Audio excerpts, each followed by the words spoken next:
Hello and welcome back to the channel. I'm excited. Tonight we are going to talk about something near and dear to my heart, and that's growing up a Blerd.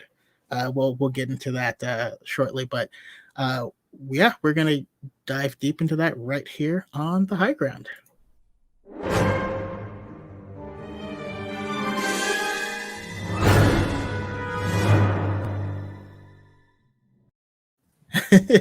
That was actually my old intro. I meant to click the other one, but it's all kind of cool. That was awesome. Yeah, thank you guys for joining me. We may have Dadalorian joining soon, potential other surprises. To start off, I want to say thank you so much to Ace Bronx with a super sticker. I appreciate all of it and everything.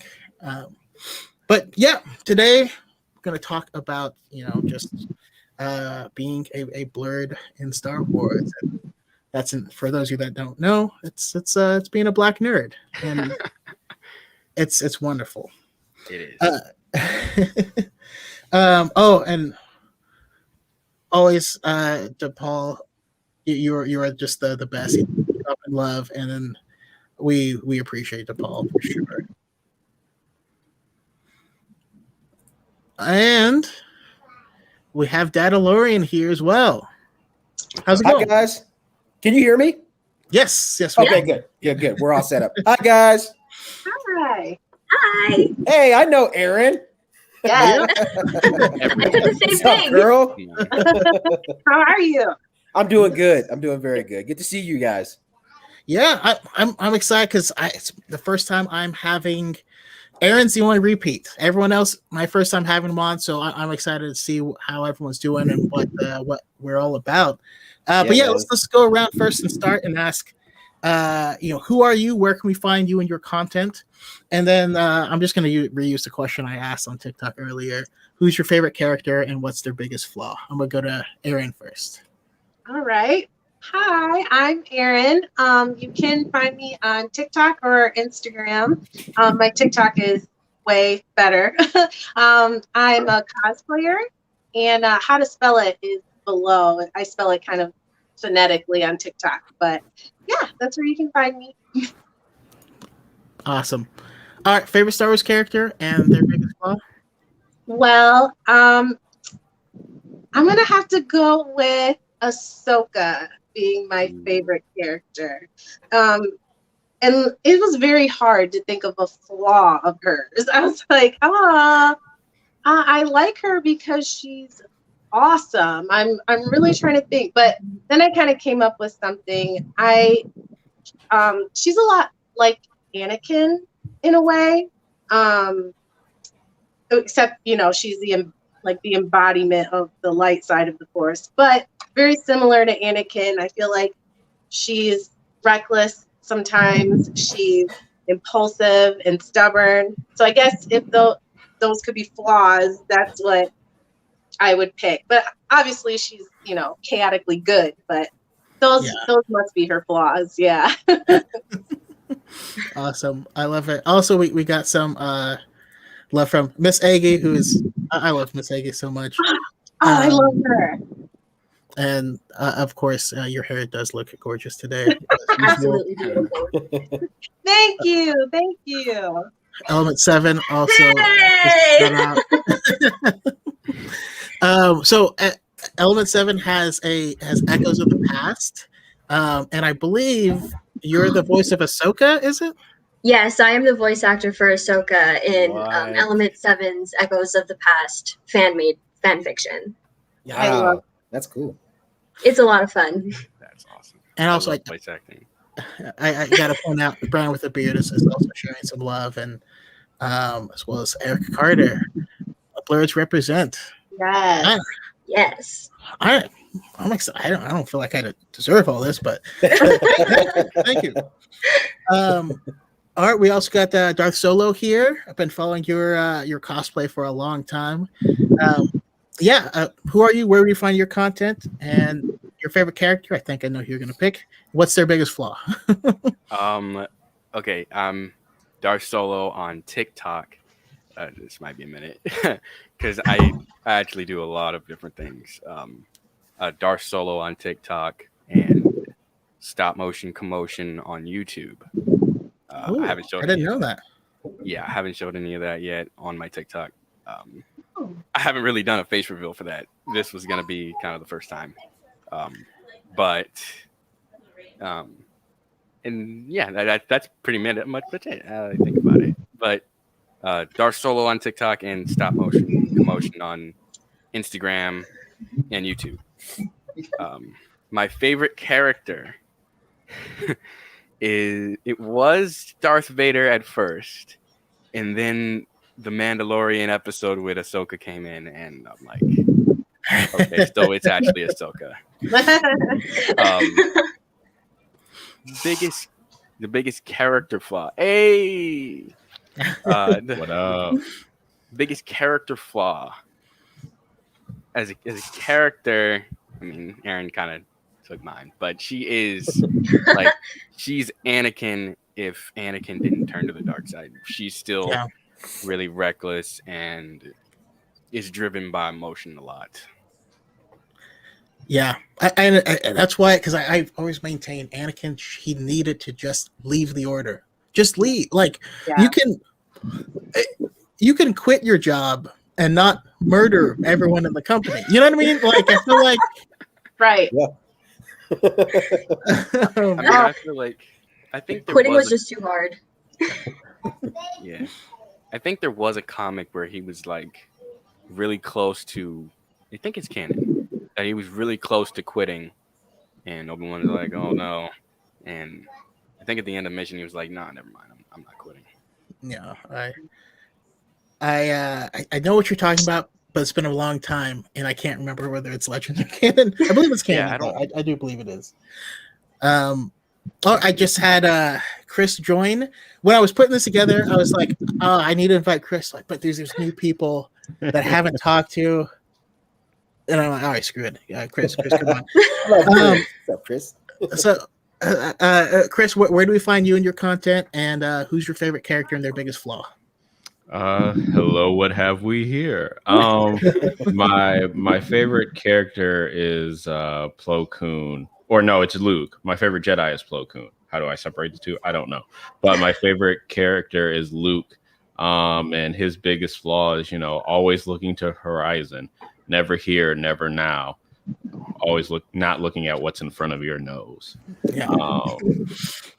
And you can find me on Instagram and TikTok at Star Wars Lawyer. All one word. Awesome. We have someone else hasn't been on before, Dadalorian. He and I have been like ships passing in the night, like been trying to hang out. Yeah, man. But yeah, where do we find you and your awesome stuff? You've been killing it on YouTube, by the way. Thank you, man. Thank you. Yeah, where do we find you and favorite character and their biggest flaw? Yeah, well, you guys can find me on TikTok. You can find me on YouTube. You can find me everywhere. I always tell people don't go to Twitter because my Twitter absolutely sucks. But you can find me on TikTok and YouTube, all, just Dadalorian. And who's my favorite character? That's the question? Mm-hmm. I guess mine is kind of obvious. I love Din. And then you said kind of like what would be his flaw. I have a few other ones that are favorites, but I'll just go with Din for now. Yeah. I think Din would be one of my favorite characters, and then I think his flaw is he's so engulfed in kind of his culture that he doesn't always see the broader perspective to other things that are kind of going on in the universe and kind of around him. So, it's kind of like, I don't know, I give like the example of like growing up in church, for instance, like if you were like solely like, in one way of thinking, that you meet other people and it's like, well, no, I've been taught just this one way. There's only this one way, but then you meet other people and it's like, wow, the world is so much more broader than the perspective, that I have. And I think that's one of his biggest downfalls that he's learning. So, yeah. Yeah, he's like trying to save someone helps save Grogu, and then he's like, "Wait, you're not a Mandalorian." Yeah, like right. listen, that's not the biggest thing to worry about right now. Right. Like let's Yeah. So And I have people saying, well, first of all, there's some more compliments for Erin as usual. Oh, She's the star, man. Yep. no. Darth Solo mentioned Vader, and then Kris appeared. So yeah, that tracks. Perfect. We got more love for Luke. Yeah, awesome stuff. And how about you, Gwen? Been following you since I joined TikTok. Oh goodness, I could say the content. same. Yeah. When hi, my name is Gwen. I'm not here today. I'm so sorry. My socials are GG Oddity. They were previously Gwen Solo, but I kind of drifted a little bit away from the Star Wars fandom to explore a little bit more. GG Oddity on Instagram and TikTok. And my favorite character would have to be Poe Dameron, but I see a lot of flaws in him. The biggest one being he is way too reckless and impulsive. Yeah. Really impulsive. Yeah. Yeah, I do love Poe though. He just has this like relaxed energy where you like, you know, he can blend in anywhere he goes. You know what I mean? Yeah. Like, Yeah. Yeah. All right. So going forward, and then again, you know, I'm calling people to start the conversation, but I do want this to be a conversation. So you guys can feel the flow, feel the energy, jump in, jump out. You know, before we kind of get into the nitty gritty on our experiences, our separate experiences being Blerds, I want to ask like, what attracted all of us to the fandom? You know what I mean? Like, what got us here? If there's any character like that's different than your favorite that you identify with, and then let's go ahead and start the conversation. Did anyone find it strange that you were blacking into Star Wars? I mean, I know I was always told that Star Wars was for white people. Actually, everything I did. I have one time I was skateboarding outside of my house, and this old white Suburban drives by super slowly. This old dude hangs out the window, and he's going, "Skateboarding's for white boys." Wow! What? He just keeps saying it over and over again while I'm skateboarding outside. I'm like, God, what's happening? Like, sir, A, I'm 13. B, like, don't you have somewhere to be or something? Right. I don't know. Creepy. What? Wow. I don't know, but we'll go. Was way too good. we'll go to Darth Solo first. Yeah, very often. I didn't have any experiences like that, but it's usually more of a really. I'm like, yeah, really. I'm like, yeah. Have you seen my room? Have you seen anything that I wear? I mean, I'm hopelessly nerdy, but I all the time. And Darth Solo, I think I know the name, and I think I know the face. I think he's like, to me, he looks like Han Solo. Yeah. You know, but he's he's African American. Is that you? Yeah. Okay. Yeah. I just wanted to make sure. Yeah. He's also killing it as tech. Yeah. Tech, I love his tech stuff, man. He does some fun. You do some funny videos, man. Thank you. I did want to say too, just it's not my turn yet, but just kind of going off of Darth Solo. You know, I've seen you get some crazy comments, dude. I'm like, what in the world? Who are these people? What side of is this the dark side of TikTok? I have not experienced that quite yet, but you know, it does make me appreciate, and maybe Chaco, you're probably going to dive into this later too, but I think, and this goes into real life too, not just in the fandom, but I think, you know, I personally haven't experienced anything like the comments you get, but it doesn't mean that they don't exist. And I think, right, like, I mean, that could go for so many things in life where it's like, hey, just because you don't experience it doesn't mean that other people, you know, aren't having an issue with it. But I think it's cool the way you handle it, man. Like, you could be so upset and could have like quit TikTok so long ago, but you're still like killing it, still doing content, still showing up, and you're like, dude, I don't give a shit. Star Wars is for all of us, and I think it's really cool your attitude that you have on your page. So I think just keep killing it, man. It's awesome. I just wanted to say that. I was like, I know I'm thinking that's the right guy. I just can't see your face. So anyway, hi. Yeah. How about you, Kris? So I don't know if it was limited to Star Wars, but I just know like for a bunch of the nerdy stuff that I'm into, whether it's DC, Marvel, anime, or anime, as I just learned is the Japanese phonetic pronunciation. I was like, I've been saying it incorrectly my whole life. And other things is that, you know, there's like, oh, well, you're an Oreo or you're acting white. You know, I grew up besides church, I grew up in predominantly white institutions. So there was always that stigma that what I am doing, if it's not in the very limited scope of what they had seen Black people do, which was 100% on TV, or if, you know, when I got older, when I went to essentially a prep school, what these people's like maids or cooks would do, then, you know, I'm acting white. Right. But luckily, as I've gotten older, you know, I haven't really had that. And, you know, going to like Star Wars Celebration where everyone has been, in my experience, so welcoming. It's a nice change of pace. Yeah, definitely. I got Cal in the chat saying, wait, I follow Darth Solo. I love your tech and your great accent for him. I forgot. Yeah. Thank you very much, sir. Yes, there it is.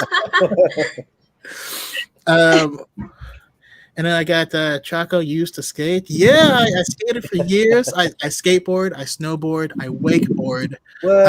And believe it or not, I do know how to surf. It just wasn't worth the effort, you know? Like you'll spend like 20 minutes getting out there, and then you'll spend another 20 minutes sitting there waiting. And then you catch a wave and you're like, that was awesome. But you're like, do I want to wait another 40 minutes? Yeah. Like blips of excitement that come into your waves. Yeah, it's skateboarding, you hit a rail, you hit, you know, and you just go back. Yeah. Right. But yeah. How about you, Dadalorian? Oh man. I'm looking at, what was the first question again? My brain's just like listening to everyone. I'm right there with you. And by the way, the notes, it's just a rough outline, so you guys can have an idea. I do want this to flow. You got more stuff, you know, feel free to jump in. But no, I was, you know, what kind of attracted you to the Star Wars fandom? Like, is there anyone you identify with? But also to ask, did anyone else find it strange? Because sometimes we have interesting interactions, not always. But, you know.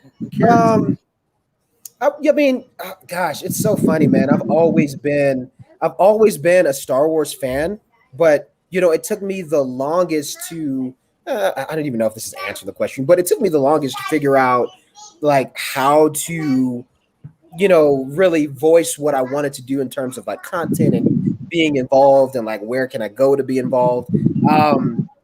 But you know, when I was younger, I would have to say like middle school, high school. That's you know, I can recall moments when, you know, like, yeah, it's different than it is today, you know, because there's so many other characters I feel like you can identify with. But you know, I mean, when I was a kid, it was all about Jedis. Like, you know, we wanted to be Luke Skywalker and, you know, Obi-Wan Kenobi, you know, and to me, this is just my perspective. They didn't have to look like me in order for me to identify with them. It's kind of like Peter Parker, Clark Kent effect. You know what I mean? Like those characters for me when I was a kid, it was like, yeah, they didn't have to be Black, but there was still something in them that I could identify with. But then you also have the exterior, you know, kids being douchebags saying, you know, you're not blonde or blue eyes, you know, you don't look anything like Luke. You're more of a Mace Windu kind of a guy. You know, I got stuff like that, you know. But being older, you know, I haven't, you know, typically had, you know, any issues like that. That's why, you know, when I was talking about Darth Solo, I was like, man, it's crazy to see like some of the crazy comments that, some of you guys get, man. But again, it's enlightening for me because even though, I don't get that today, it still happens to other people, so I try my best to support, everyone, where I can, even though I don't have those experiences now, just know I got your back. But aside from that, like what else like attracted me to, I would say the fandom in itself. And I guess this kind of gets into like a little history for myself, but I used to be like just head on Power Ranger, Tokusatsu, Super Sentai, like everything. Oh my God, my room, my content, everything was crazy. And then, but I've always been a Star Wars fan, but never really knew like, how do I tap into this? And most of the people that follow me, they really weren't into that. So one day I was like, screw it. I'm just going to change my name and do it. And so far it's worked really well. But, a lot of that has been, I mean, I hate to sound cliche. I hope it doesn't sound cheesy, but getting onto, the TikTok platform and following guys like Chaco, Element 7. I mean, literally like from day one, when I got on there, I was like, wow, these guys really make it fun to make content, but how can I do something like that, and for myself and in that way? So really looking at you guys and the community that's there has just made it so much more exciting. Following Chaco, I got to tell you, man, it made me want to be more knowledgeable about Star Wars. I was like, he is a living encyclopedia, right? And I love that. I want to be like that, man. So really, I think, guys like Chaco, man, make it exciting to be a part of the fandom. I actually have a friend that told me, he was like, hey, if you're going to do Star Wars content, just know that there's some assholes there. And I was like, well, great, man. Thanks for the heads up. That's very encouraging in terms of me wanting. But I mean, we've all had our experiences, no matter what fandom we come from. There's going to be those folks who, are just a little more rambunctious. But nonetheless, it's the people. And, there are those certain characters that I feel like that have made it just simply exciting, man, to be a part of the fandom. So I don't even know if I answered the question. I tried, Chocolate. No. I tried. Overachiever. That's what it was. No, that was beautiful. It's my answers are like, a circus. So you just have to, yeah. All right. I found, because I didn't go Power Ranger. I felt like, and I this could just be me projecting, but I feel like when you're young, you either go Power Rangers or Ninja Turtles. You weren't able to like put enough pumpkins in the bowl. Like you had to min-max. Yep. Oh man, you guys are gonna hate me. I've never seen either. What? Bro. Never. Well, hey, there's plenty for you to watch. Plenty for you to watch.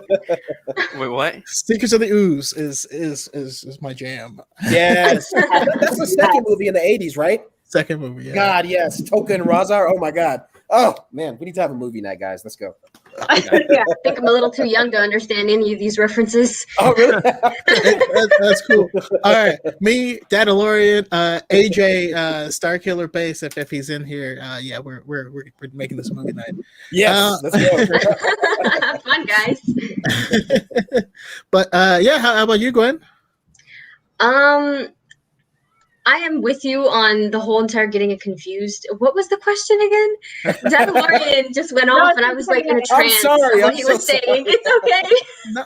What was the question? Yeah, like what attracted you? I mean, when I joined, I was seeing you and your Rey cosplay and all this stuff, and you were killing the game. Yeah. What attracted you to Star Wars, to the Star Wars fandom? And then what characters did you identify with? But also, did people find it strange, like either in your real life or online or anything? Well, I grew up with a nerdy family, so I was not really raised on I wasn't really raised on Star Wars, but my parents introduced me to it when I think it was Rise of Skywalker came out.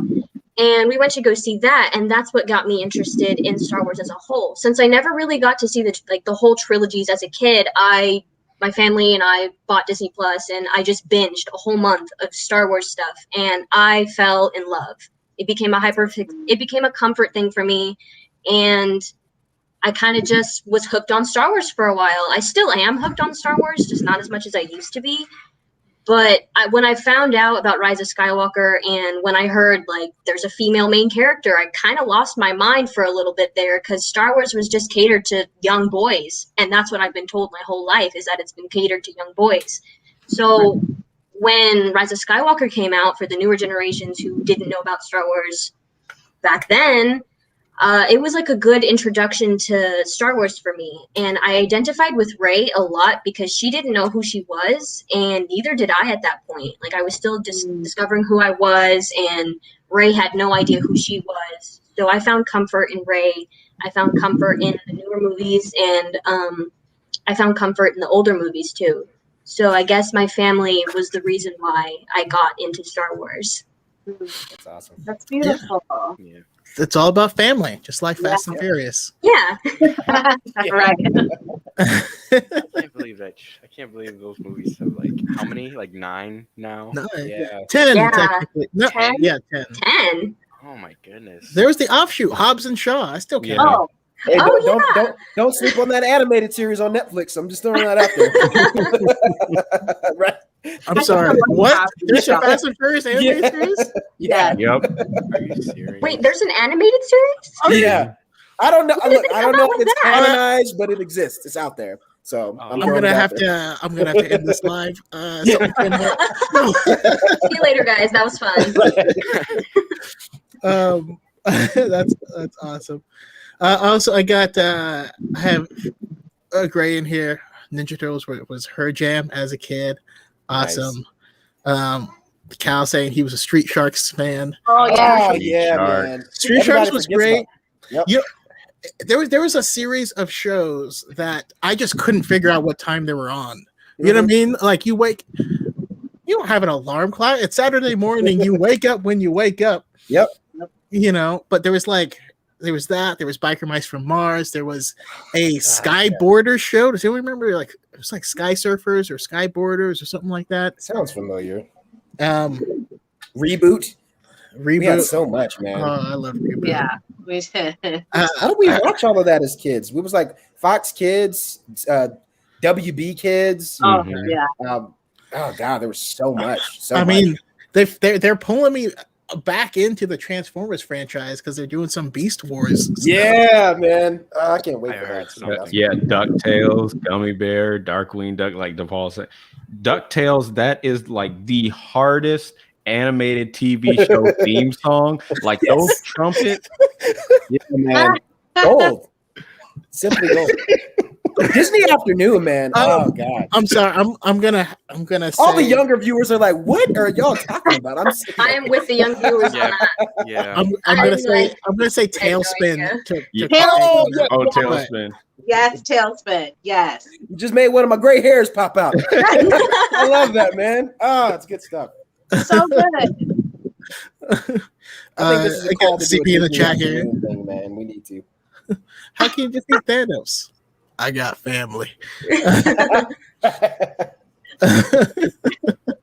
So true. I love it. All right, Erin, I did not forget about you. How about you? What drew you to Star Wars? You identify with the person, and then people find it was weird. Yeah. So I guess I don't know. I've always Star Wars has just always kind of been in my family. So I've always been around. I've always liked it. But I guess when I really started getting more into it when I was 11, when episode 1 came out in the theaters, and then I was just like, oh, like obviously it kind of stirred something up in my soul, and I was like, okay, I just love everything about this. But growing up in predominantly white spaces, I was the only Black girl in my class in a private school from kindergarten until 10th grade. And I never got any flack for liking the things that I liked from white people. It was more just from girls. Girls who would be like, that's for boys. Why do you like that? Or, you're gonna go see episode 1 again. Like, what are you doing? Because So it's a lightsaber. What do you Yeah. come on? Yellow writing and it glows. Let me introduce you to John Williams. Right. Come on. It was always from my female classmates who were like, Erin, please stop. You're embarrassing us. Why are you acting like this? But it was always the females that gave me grief. But otherwise, yeah, I never really had any super crazy experiences until TikTok. But but yeah, that's it. All right. Well, we'll certainly get to those. But I'm curious. Like, why do you think that there was? Well, actually, now there's another thing I'm curious about because I also grew up in predominantly white spaces, to where my elementary school, no, all through high school, there was at most 5 black people in the school Man, at any given time. I got asked if I was related to other people a lot.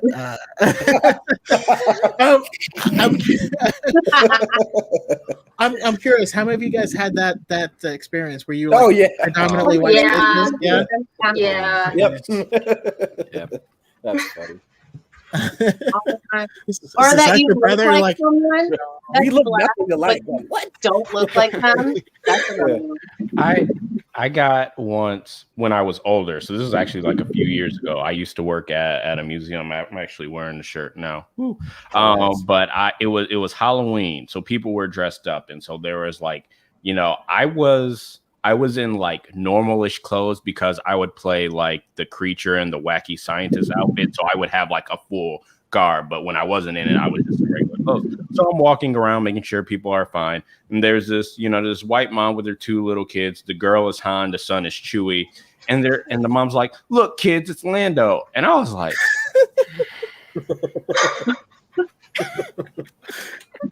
what? Oh my God. Yikes.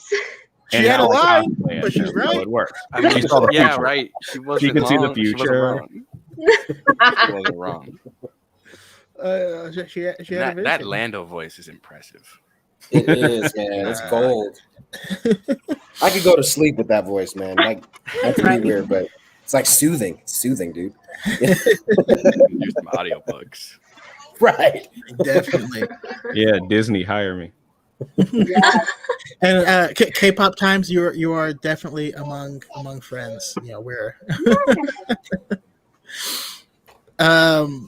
that's it. And it's funny because I think about like so like Erin, Gwen, Solo, you guys all cosplay. You ever think about how just strange it is that you? Well, I guess I don't know when you guys started cosplaying, but like I went to Star Wars Celebration 2015 dressed as Mace Windu. Like I shaved my head and all this stuff for it. But it's not like a mask or anything you put on, right? It's just me. You ever think about how weird it is that I'm just in people's family photos all over the world? You know what I mean? Like it's just I think me. that's pretty cool. Yeah. I think it's pretty It cool. is. I mean, I have to say this though.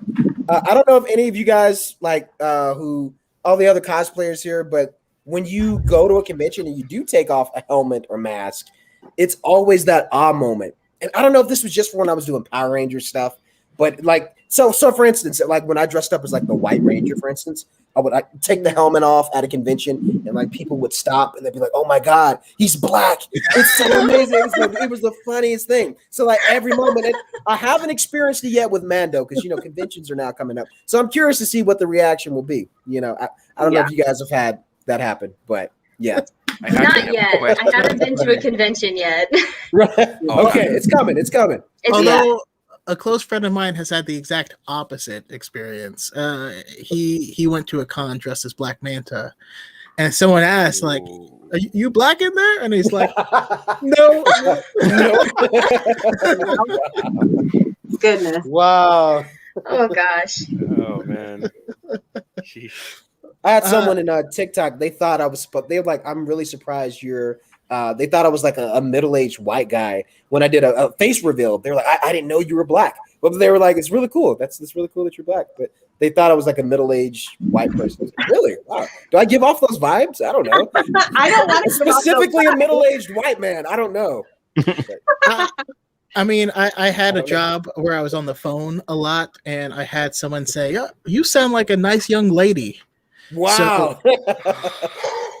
So I'm just saying it could be worse. Everyone has that voice. Like everyone has that voice when you're like ordering pizza or something. Like you use your normal voice, and then once you are talking to someone, you're like, you completely change how you sound. Hi, I would like 2 extra large pizzas. Yeah, And it's then very you hang up the professional. phone and you're like, all right, I'm waiting on the pizza. Right. Got to raise the voice a few octaves. Oh yeah. Hello, Make it how all are high you? pitched just so you sound nice enough. Kris, not Yeah. all of us have your magic, man. Man, I'm lucky enough to do Mando's voice. That's it. Your Mando voice is excellent, by the way. Oh, yeah. Oh, thanks, man. You guys see my video on how I do that? That's a whole nother video in itself. But I have not seen it yet, but I will study it just so I can bust something like that out. very well. So I mean, you guys explain it is like it's a rarity or an oddity or a novelty. Like, why do you think there's less of us in these spaces? Honestly, I think it's because we're all aware of the toxicity in the fandom. Like, a lot of people who I have come across who have been Black creators and Black Star Wars fans have had many, many horror stories of just terrible interactions with people, especially if they're not Black. And I can completely understand. It's one of the reasons why I left, because I just can't handle it. It's too much. So, I mean, I guess I can see why people like us avoid the community.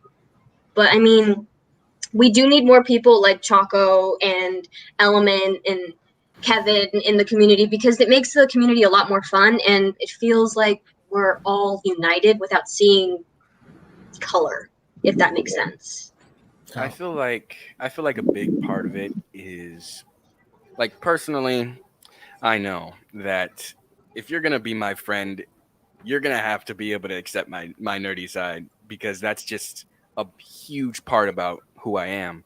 But I think a big part of it is because as Black fans, we don't really share that much. We don't really share, especially with other Black people. I mean, you know, you can watch one That's movie true.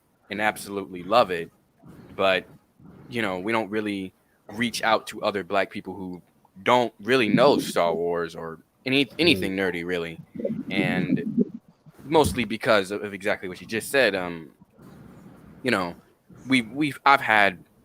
I've probably had more, well, maybe not now since I've been on TikTok, but I've had a lot of experiences where I'm getting made fun of by other Black people who are not fans for being such a huge nerd.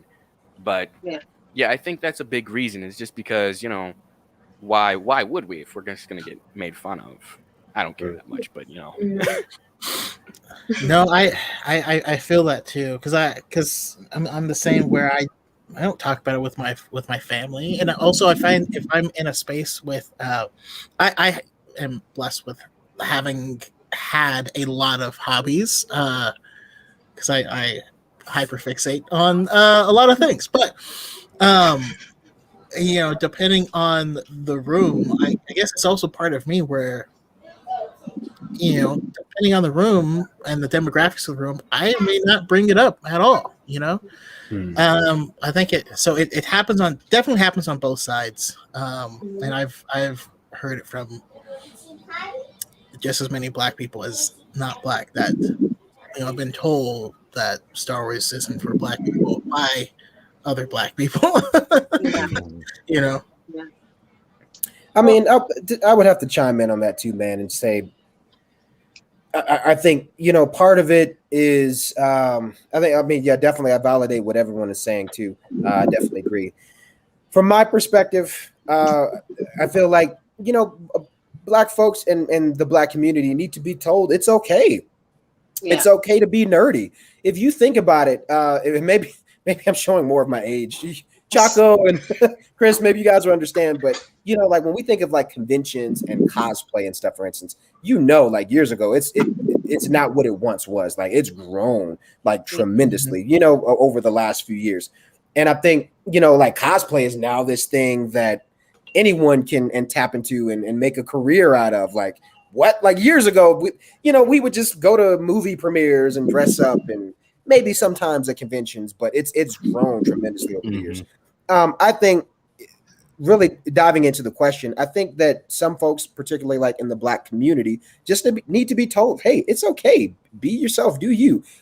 And to give another example to that, like I used to work at a gym. I was a supervisor, and all white people. I was like literally the ink on the paper at this place. And there were so many, I'm sure a raise of hands, anyone here could be like, yeah, we've all had that moment where you've been told, hey, you're an Oreo, white on the inside, black on the outside.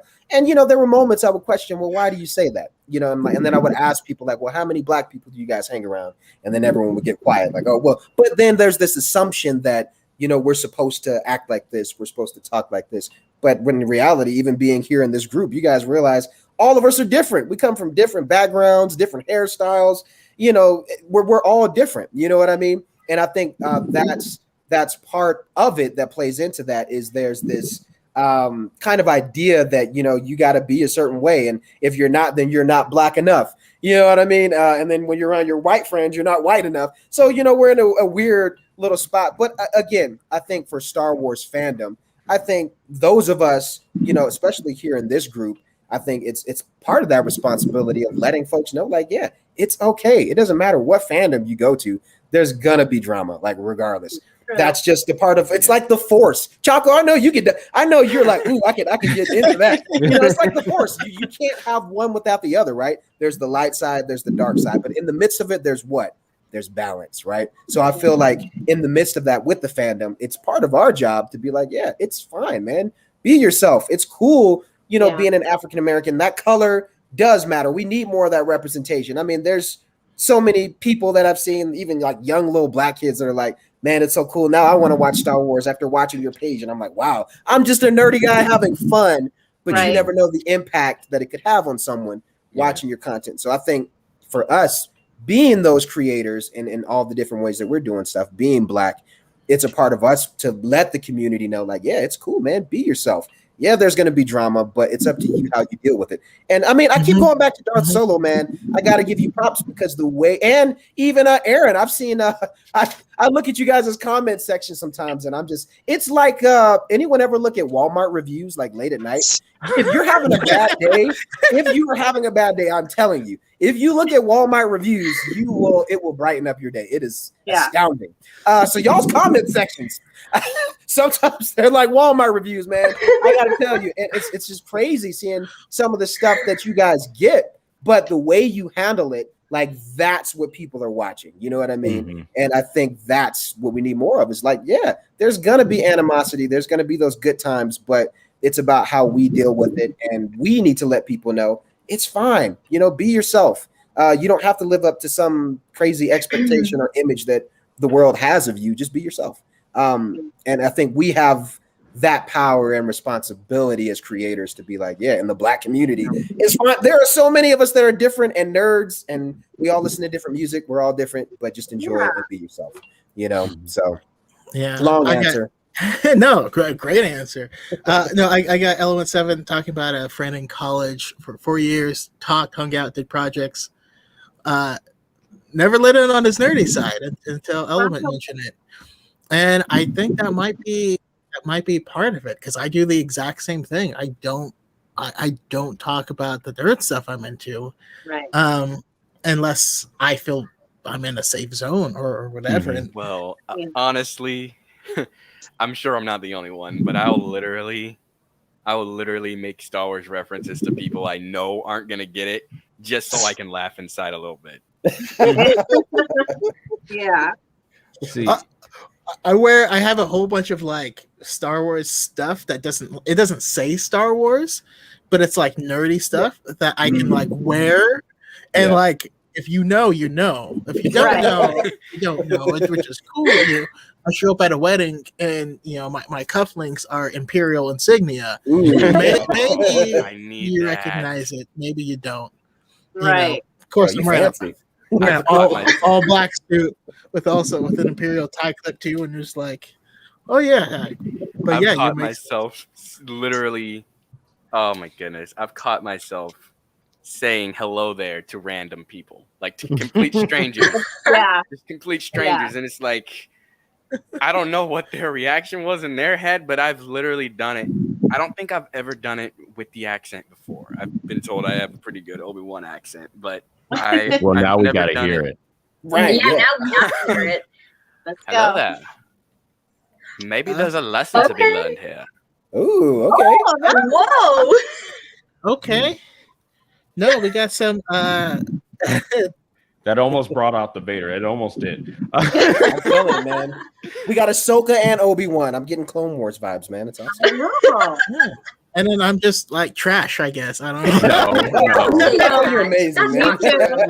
That is not true. I can't do voices. So I was raised in a very, very musical family, and like my dad and my mom and my sister all have beautiful singing voices and vocal control like crazy. And so like because of that, like my sister would always do accents and voices and all this stuff, and then I would just be like, hi. That was terrible. Like, so but I'm getting there. I'm practicing. You can my do it. own, You can so. do it. I believe in you. We can do I it. believe in you. I mean, I just love. I mean, like I said, I have a stop motion channel, and guess what? The number one thing I make is Star Wars stuff. But Star Wars stuff. I voice a whole bunch of characters in it, and Oh. I get other people to voice characters sometimes. I kind of need a Darth Vader voice for a video, you know, just saying, you know, just throwing that out there. Throwing it out there, right? But no, I love doing it, and I am planning on finding some other people to do voices.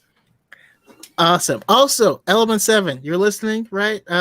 Because that's another person that could introduce a voice actor for you, and you know, just saying. I mean, you know, just throwing it out there. Just throwing. Yeah, you just gotta test the we water. still thinking we saw. I mean, I have a Mandalorian series that I'm writing the next episode for, so I might need a Mando voice. I mean, I'm just saying. Just let me know. I'm always here. That's the way. This is the way. Cal and Element are saying that I gotta break out my Vader voice. Ooh. Are we all just breaking out our voices now? Or? Do it. Do it. I was just about to say do it, but then you said it better. I'll do the video I did today, so maybe Gwen will want to pick up on this. Oh, hold on. Oh, no. Okay, go ahead. It was foretold that you would be here. Our long-awaited meeting has come at last. I should have these by now, but I don't. I'm sorry. But I that don't was remember really that in the lines. good. Is this a different take? Is that a different take? I think I'm kidding. I'm kidding. It's in Rebels, is it not? Yeah, no, Yeah. it is. Yeah, that's Rebels. Nice. It's pretty good. But Gwen, if at any point you want to bust out in Ahsoka, I would love to hear it, but no pressure. I'm way too shy for that. maybe another time. Maybe another time. You guys have to do it eventually. Eventually, I will. But like I know for me, like Gwen was saying, like I grew up in a nerdy family, like not just like my immediate family, but like across the board. And it is funny because my brother and I were having this conversation with our mom a few years ago. She was like, "I'm not a nerd." We're like, "Mom, you described yourself as a Trekkie. You are a nerd." But like I know, you know, like unless it was like my close friend group at school or at church, or you know, just the combination of the two outside of those places, that I really wouldn't show off my nerdy side. And that didn't really come until like really like senior year of high school, which is also when I discovered the Mufasa and Vader voice. So maybe that had something to do with it. James Earl Jones is a legend. Yeah. But like I know, like I just throw out pop culture references in different conversations. Like I was at rehearsal last night, and you know we were like in the middle. We were taking a break, and the choreographer was like, "All right, go get some water." And I was like, "Water is for the weak. Water is for washing blood off my uniform. You don't get blood on my uniform, do you, Petey?" And so I'm like, everybody's just like, "What?" my favorite thing is to look at random people and just be like, "Put that coffee down." They're like, what? Never mind. Don't worry. It's a reference. It's a reference. I guess the only Star Wars impression that I can do well would be that random dude in Jedi Rocks and be like, Lawa, cookie, yeah. Oh my gosh, that was good. That was perfect. That was excellent. good. That was excellent. That was great. I can do that voice very well, but not We not gotta a get whole you lot. singing it now. Yes. Yes. Oh, don't Yes. forget that video Oh. Chaco did. He did do a singing one. What was it? I did.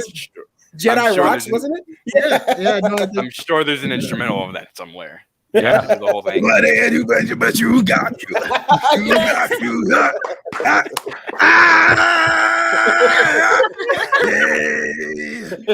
I asked for perfection and we got it.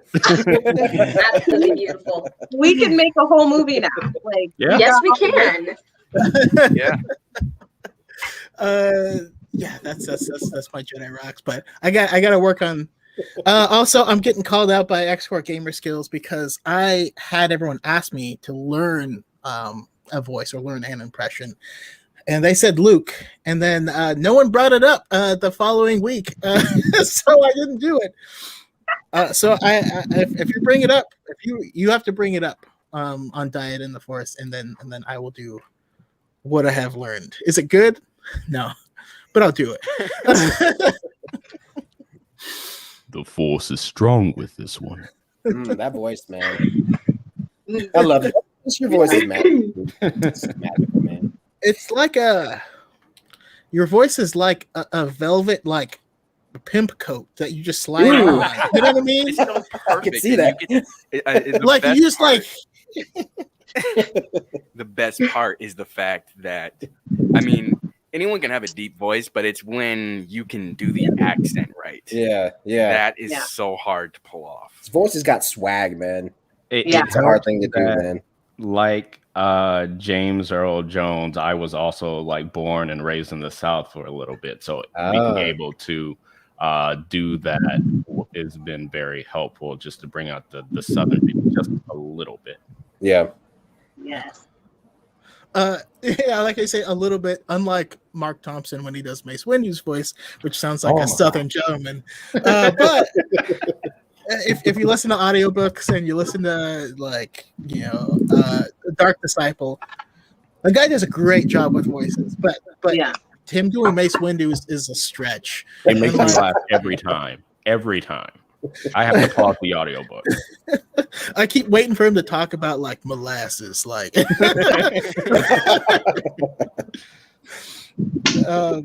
And yes, Car2D2 was the original person that asked me to do the Jedi Rocks video because I talked. Not to brag. Okay, so now I gotta ask though, and it doesn't have to be related to race or anything, but what's the best experience that you guys have had? I want to keep things positive too, like just in the fandom, anything magical, like just like spark up and happen. This one I'm actually gonna start with Kris on, but y'all feel free to jump in after him. All right. Best experience in the fandom. Like in terms of community, this community, I've absolutely loved being a part of it these past 6 months. So that's been great. Other than that, I'll have to say Star Wars Celebration 2017. 2017 Chicago, right? No, wait, was it 2017? Was I in college or law school? hold on. 15 Anaheim, 16 Florida. Then it was No. 2016. Yeah, it was 2016. Oh. Oh, wow. Yeah, so 2016, hearing Carrie Fisher speak, hearing Mark Hamill speak, like in person, that was just. Then seeing the Last Jedi trailer before everybody, when everybody was there, like everybody just stopped and stared, and everybody just freaked out together collectively. It's time for the Jedi to end. What? What does that mean? What? Yeah. Like, someone go find Mark Hamill and have him tell us what it means. Yeah, I'm not gonna lie. I don't like the sequels, but I have to say that The Last Jedi probably had, well, maybe not the best trailer. No, yeah, I'm gonna say it. Last Jedi had the best trailer. I got so hyped. It was hype personified. And by the way, Kris, no, you're absolutely right. That was 2017. 16 was London. 17 was Florida. I got it mixed up in my head. Sorry. Okay. Yeah, no, that's awesome. I was at 2015 where the TFA trailer was dropped, and we just like watching it and while we're waiting in line, just over and over again, like magical times. How about you, Dadalorian? Best moment in the fandom. Yeah, man, I was thinking about this earlier. I would have to agree with Kris on part of the community aspect. I think the community has been amazing. At least, up to this point, it has been so nice. Like, I've had nothing but the greatest interactions, made some amazing friends. So I would say the community is really amazing. Aside from that, man, it's weird. I'm making this a moment because I really love the movies too, but I really got into the books, and I never used to be a bookworm like at all. And now I have this stupid hole that I'm stuck in. I have like so many books that are on my reading list. It's ridiculous. But I started getting into it like right around, I would say the first book of High Republic. So, it was so new to me coming into like where a book series is just starting off. You know what I mean? Like, I know there's so many folks that have already read different series, and it's like old news to everyone else. But it was so cool for me to be in that moment. Like, oh wow, this is all new. I get to be a part of that moment, and just being a part of something that's totally different from any section of Star Wars that we've known thus far. I think that's been a really, it's strange, but for me, that's been a really cool highlight, because it's like, wow, I was not into books. Comics, yes, but reading novels, I was never really into it. And like the last couple of years, that's when I really started diving into Star Wars books. And now the High Republic, just being a part of that era and reading now is just, it's a cool adventure, man. So I like that. Yeah. You better be on Rising Storm, because it's okay. Good. Is that my boy Daniel? Didn't he do that one? Daniel Jose Older? Daniel did Race to Crash Point Tower. Okay, gotcha. Which overlaps. There's overlap. Okay. I've not read Rising Storm yet. I think I ordered it on audiobook. I'm pretty sure. I don't know. I think I ordered it. I'm pretty sure. I think it's on audiobook. But anyway, I read the first two, but the other one's on the way. So yeah. Awesome. Can't wait to hear you talk about it. We got Ty York is my lady now. Snap! I am a Ty York stan account. Yes. Toss a coin to Ty York. Yeah. She's like a Witcher, but in Star Wars. And an ex-Jedi that also has a blaster who hunts monsters. What? Dang. And her lightsaber design. Ooh. It's fierce. Oh, you guys are reading the comics too, right? She has not appeared in any comics yet. Okay. There was a preview. She will. These characters end up spreading over. Don't sleep on Ty York. Okay. That's all I'm saying. Okay. Monster at Temple Peak is Star Wars' birthday gift to me. Nice. Okay. And how about you, Gwen? Any amazing fandom moments? Finding Echoes of the Past and finding Element 7, that was probably one of the happiest moments I've been when I began getting deeper into Star Wars. The whole group of Echoes of the Past helped me find my love for voice acting, but also made me want to learn more about Star Wars as a whole. So because I'm still really far behind, especially on Clone Wars and all of that. But when he told me about all of the future episodes that he was going to be putting out, I wanted to do more research, and I genuinely wanted to learn more about the characters that I would be playing as, and talking to and getting to know. Like, I just wanted to know more so I can have a better understanding of the story itself, but also the characters. So I guess, and I also found my group. Like, I found my family. I guess I became more comfortable with knowing that I can be a nerd around a bunch of people who are just as nerdy as I am and not have to hold back and withdraw and be nervous that I'd be judged by that. So when I found Echoes of the Past, it was like a safe haven. So I'm just really happy that I found the group. That's that awesome. was my turning point for Star Wars. I remember when you auditioned for that, and I remember I remember when Element 7 made a video about how he was looking for voice actors, and I remember seeing your video, how you got the part of Ahsoka, and I was like, that is so awesome. I remember that, going on that ride with you. So yeah, really, wow, it's been a year now, right? Yeah. Jeez. Real quick, I gotta shout out my boy X-Wing. He's holding it down. He's got his own channel. I think he's probably starting to stream soon. I haven't been able to go on his stream because it happens at the same time that I'm streaming. So, so someday, man, we'll get there. But I appreciate you always. No, that's awesome. And Gwen, I don't recall if I've seen you. Do you actually cosplay as Ahsoka? I would love to. It's just funds are a little tight right now, but that is definitely on my cosplay wish list. As soon as I get the funds for it, I'm definitely cosplaying as Ahsoka because she's another comfort character of mine. Yeah, that's awesome. I mean, I feel much like Element 7 here. Stop! Now he's just making me feel all no. No, don't do that to me. Don't make me flustered. Not now. I feel like you got all the. I would love to see it. We would love to see that, wouldn't we? Wouldn't we, Jackie? His name's Lee. God damn it. We also quote Rush Hour 2 often. It's okay. I've seen both. I'm good. I understand. I get the quotes.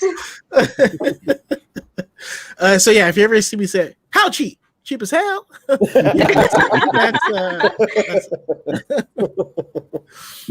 How about you, Erin? What's your biggest thing in the fandom you think of? Well, I guess the best part is probably this, just like how many people I've connected with. I've never really I know they exist, obviously, but I've never been close with someone who likes Star Wars as much as I do. It was always just kind of like me. So even when I first joined TikTok, I didn't even know there was like a Star Wars TikTok until like I was on there for a few months. And then I know Darth Chaco and Gwen, you were one of the first people that I saw that were into Star Wars. And I was like, oh my gosh, there's like a whole community on here.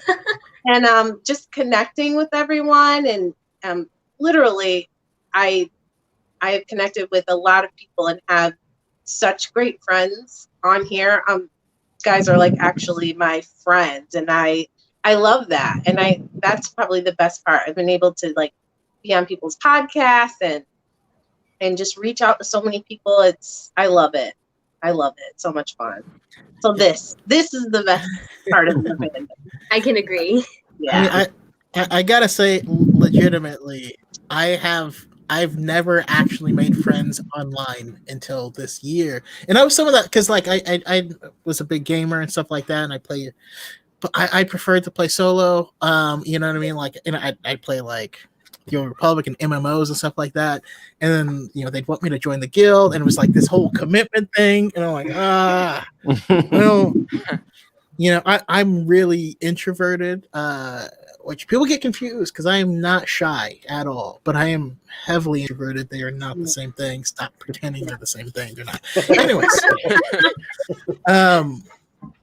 But then like this year happened, and it's been wild, like I've never, I just started making content because I was mad at the community in general. It's like there's so many toxic like douchebags out here saying stuff that's just straight up wrong. And like I've consumed so many like books and all this stuff, and like what you're saying is wrong. Right. And I don't have an outlet to say it. So I was like, I'll make a TikTok and just scream into the void or whatever. But as soon as I joined, I saw Element 7 and Comb, who's no longer on TikTok, but I was like, these guys are awesome. I'm gonna start, and Shayla Wren. I was like, I'm gonna start making some of this content, and like, I just kind of blossom. It's weird, but it's like we heard in Rise of Skywalker, they win by making us think we're alone, but there's more of us. There literally is more of us. There are more of us. By the way, Miss Masegi just realized that you're. I don't know if she's just realizing you're Domino or she's just saying you are Domino, but you are also a wonderful Domino. Erin, ever since I've seen your Domino cosplay, I've been really, really envious because I want to cosplay her so bad. Oh my God, you do such a good job.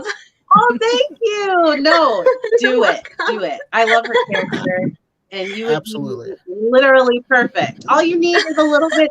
You don't even. It's awesome. It's such an easy thing to do. True. Erin has $15 million. Who do you think you kidnapped? Chelsea Clinton? Frozen. Sorry. Yeah, you're getting kind of frozen. And so, Darth Solo, what were you gonna say? I apologize for interrupting you. Oh no, I think it's funny how it is. I mean, like I think Dadalorian was just saying it that I get so much negativity, but a big reason why I'm able to still go is because I know that for every bad comment you're gonna find 15, 20 other really, encouraging ones. I think the narrative that Star Wars fans specifically are toxic. I think there is a lot. I'm not going to say there isn't. I think there is a lot, but the majority they just don't say anything. That's what it is. I mean, the people who are usually the most idiotic are always the loudest ones, which, that's all I was going to say. Yeah. It is. The loudest people are the dumbest, for sure. Yep. Okay. I wanted to ask, are there any characters in Star Wars that you guys think are just black coded in general? And then Ahsoka Tano. 100%. Darth Maul. 100% Ahsoka Tano. I never thought of it that way. Darth Maul. No, I don't know. see that. I'm being silly, but I was just like, if I was going to invite anyone to the barbecue, it would be him. I don't know why. I've always thought this. Like those certain. I'm taking the phrase out of context, but like you think Dragon Ball Z, who's like the black character there? It's Piccolo. You know what I mean? And I don't know. I always feel like but Darth Maul would be at the cookout. I'm just saying, but totally different context. Does Ula count? I mean, her actress was black, but does Ula count? Yeah, right. No, I'm asking what you got because the thing is, there was that one girl on TikTok who said, Ahsoka Tano's black. People got really mad. My goodness. Oh yeah. I made a video to try and explain it, help people understand of like, hey, when there's no one that looks like you in any media, you find you will find them. It's like Jurassic Park, like life finds a way. Do y'all follow Nedra Loves Me? I think is her name on TikTok. She does an Ahsoka cosplay, and I swear she looks like Ahsoka, just like you take from the animation, put it in real life. Looks like Ahsoka. I think I know who you're talking about, and she really does. I think I know what you're talking about. Hold on.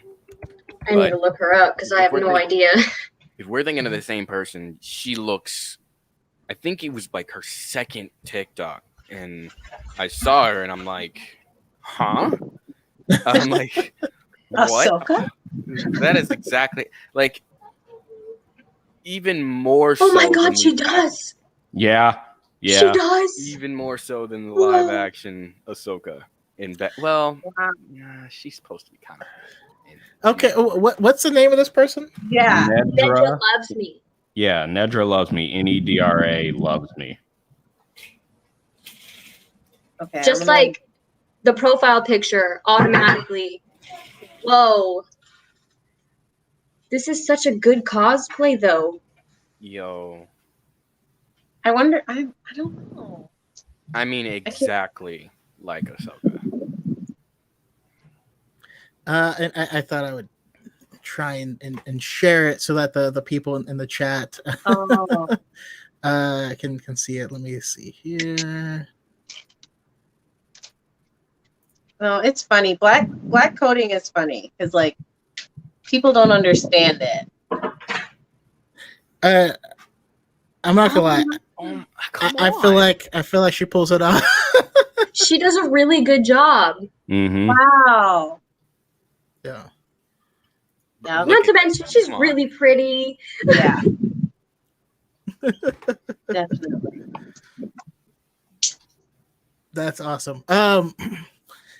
And I certainly feel like I'm just saying I think Gwen could also pull it off extremely well.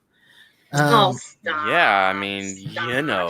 She definitely embodies Ahsoka physically. She really looks like Ahsoka. I feel like I would just be second best or maybe third best next to her. No, do it. Do it. Do it. Ah, Please do. We Now, would be honored if you would join us. now we lost Dadalorian, but I do know that he did have a time limit. Oh, okay. So I don't know if he said he had to leave, but that's totally okay. But what do you think about the representation that we have in Star Wars? I guess I'll go to Gwen first. I mean, honestly, I feel like the representation could be worked on a little bit. If we're going back to like Black people in general, they did Finn really dirty, and I personally feel like he could have been represented a little bit better in the Star Wars fandom and like in Star Wars in general. The way that he was supposed to be, because I don't know if you guys heard about him supposedly supposed to be like the main character in what was it, Rise of Skywalker, I believe. But they made Rey the main character, and I'm like, I have no problem with that. But I feel like the representation needs to be worked on just a little bit more. But I have no complaints. Yeah. And then also, Kris, I'm coming to you last. yeah, Kris, you were. Yeah, Wait, you have something to say? What's up? Oh no, he does. He has plenty. I'm Oh, purposely yeah. coming to him Oh, last, Finn. so he can back clean up if there's anything we Go left ahead, on the give him- floor. You know, Give him about 30 minutes because that's. it's like being in Pompeii. Like what's that rumbling? And then once we get to him, he's just gonna erupt. Oh boy. Erin, what do you think? Well, for me, I've always loved sci-fi and I've always loved fantasy, and it has never loved me back. Sci-fi and seeing Black women in that genre just it doesn't happen a lot. I can think of like 5 Black women that have been in the genre, and I mean even in Star Wars, when I heard Lupita Nyong'o was going to be in Star Wars, I was like, oh my God, yes. But then she was a CGI character.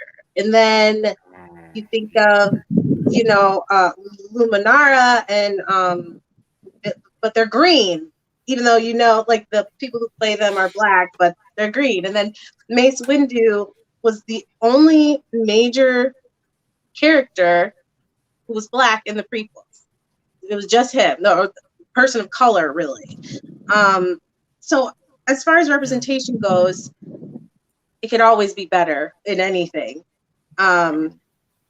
But they try to give us Stassa Lee, and we're like, no, she's an alien. You can't do that. Like, yeah, they do it all the time. Doesn't count.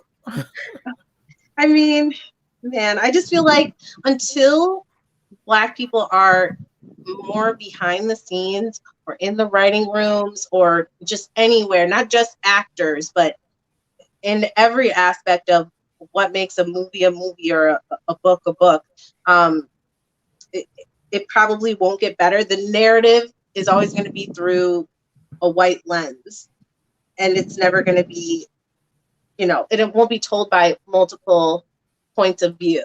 I do feel like they're trying to do better. I'm not going to say that, they're not trying at all. I think they're doing really good with the Asian community and the Latino community. But when I think which of was non-existent before. Yeah, right. When I think of myself as a Black woman, I'm like, yeah, we just got Jana, but again, I was like a meaningful character that's gonna push the story forward and not just like, a token character or side character. It's just like non-existent, So yeah, they could do better, and hopefully, with their new things, they will. Yeah, your Jana is also excellent, by the way. Thank I'm sorry, but I just have to point out that Kris just put on his Yeah, Finn he's jacket. ready. So He's Oh, ready. here we go. No, we're I'll make we it go. short. I'll make it short so that I'll make it short so you have some time. I feel like when it comes to representation, like Erin said, that it's getting better.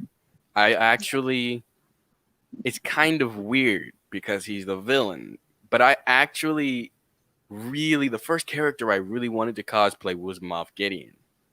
That was the first person I'm like, yo, you know what? I'm gonna give this cosplay thing a real try.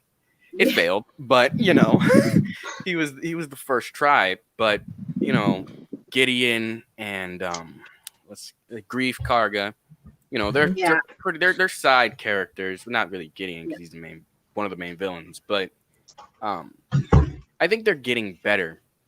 I know.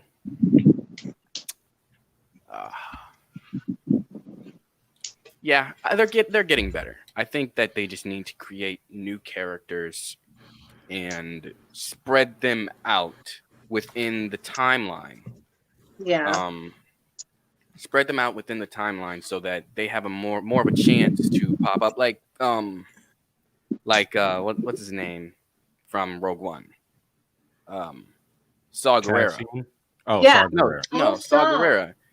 He was there throughout the beginning of Clone Wars. I think it was season 3, all the way till episode 4. So we have that entire time, for him to randomly pop up like he did in the Bad Batch. But we need more characters like that within all the timeline, within the sequels and the prequels, and even before that, so that they, it doesn't feel weird or even forced at all when characters like that pop up. Right. Okay. Take cover, everyone. Also, I got Levi in the chat. He's rereading Last Shot, which is our boy Daniel Jose Older. He says, "Shout out to the Queen, Sana Staros." I actually sent that to Erin, saying, "Please." Yes, I'm looking her up because she's another one. And I was like, oh my gosh, I didn't even know she existed. That also too, I feel like between people who are reading the books, there are some characters like what's her name from even video games like Sarah Junda and Sienna. Is it Sienna Ree from Lost Stars? Mm-hmm. Yeah, but then it's also that's a novelization too. It's like you want to see them on the screne too. So yeah, it's a first step, though. It's a first step. Absolutely. It's getting better. All right, let's take to my man Kris, Star Wars lawyer. Just dressed for the part. Let's go. Where do we begin? I'm feeling So about this. if I was expecting ready. a here we go, but that's and here we go. Okay, So, I want to talk about Lando before I get to Finn. So, I did a video like a couple months back saying that Star Wars has never handled its black characters well. And everybody was just like, well, what about Lando? And Lando is a great character. Lando is beloved by the fandom, but he gets curtailed by, people are like, oh, he betrayed Han. And it's like, did he though? Because they had a tenuous relationship at best. Like, they were friendly, but they didn't really trust each other. They had both betrayed each other in the past.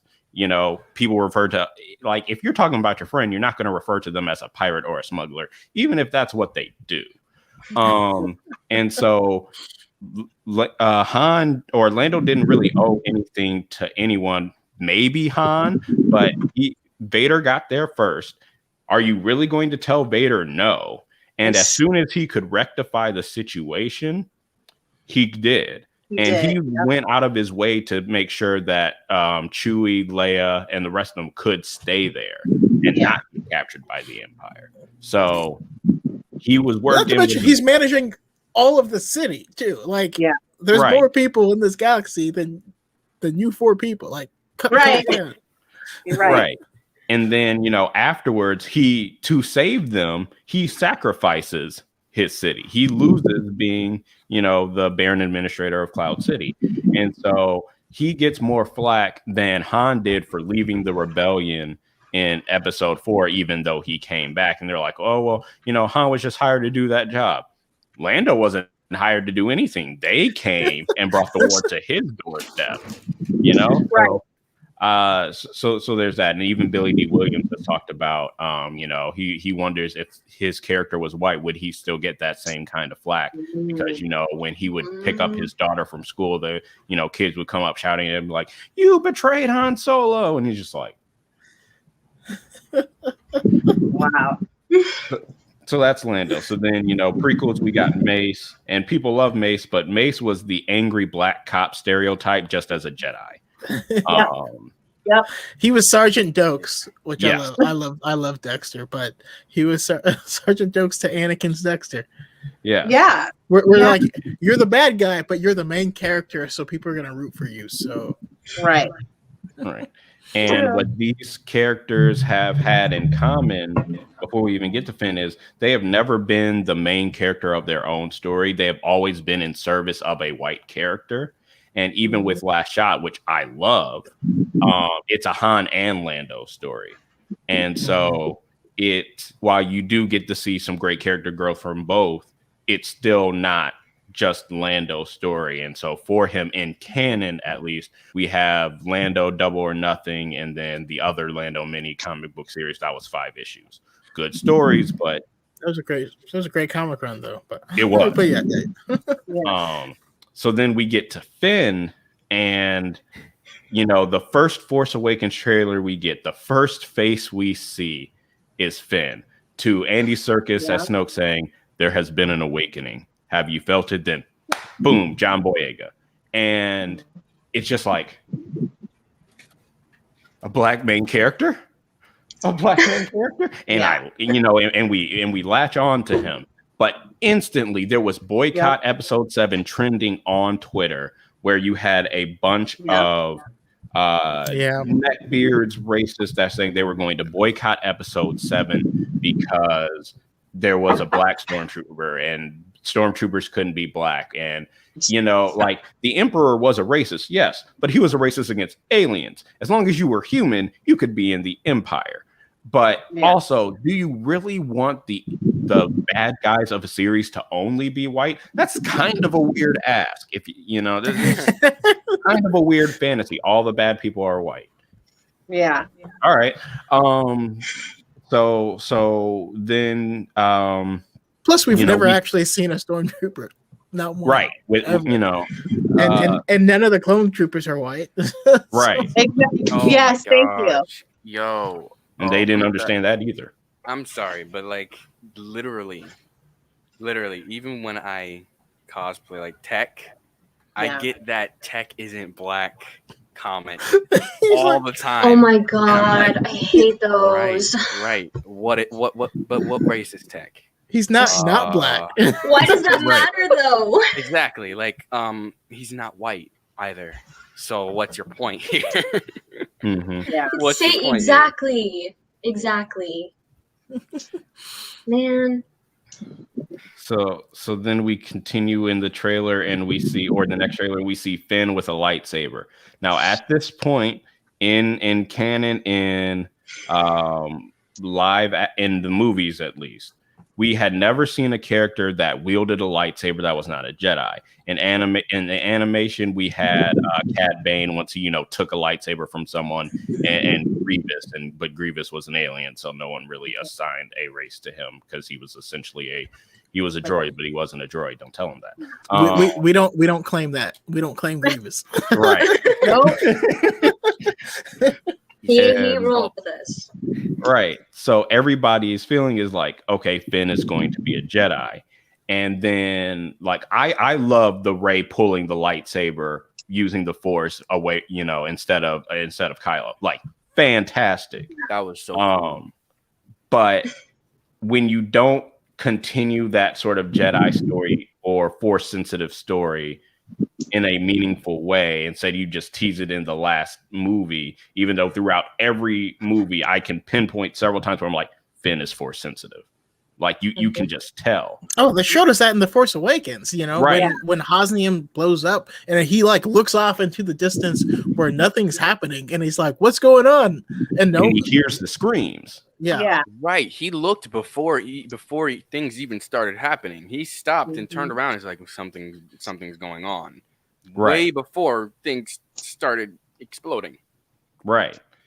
And so yes, I've heard arguments where it's just like, well, people wouldn't have gone to see a Star Wars movie with a female lead, so they had to have a man out there. But I'm just like, since when has really having a black male lead, or really just a black lead in general, just been such a selling point for people? Like it is, Right. So the fact that his character, a black character, was still used as a red herring for a white character is inherently problematic.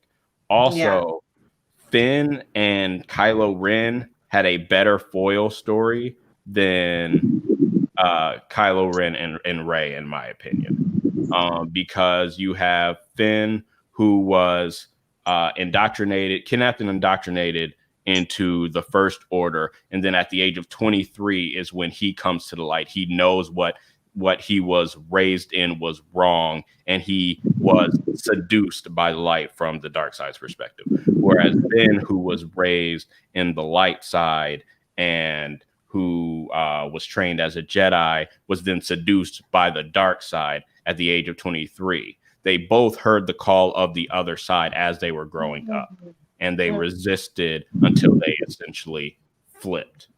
And like Eric was saying, Kylo sensed Finn's defection, Finn's force, the force that was an awakening in him when he knew what was happening at that village was wrong. Yeah. They literally, in my opinion, kind of pulled a bait and switch for Black audiences with the Force Awakens. Like Kris was saying, Finn was the first image you saw, and I believe the last image you saw with the lightsaber, and then it cut in that trailer. He was on all the posters too.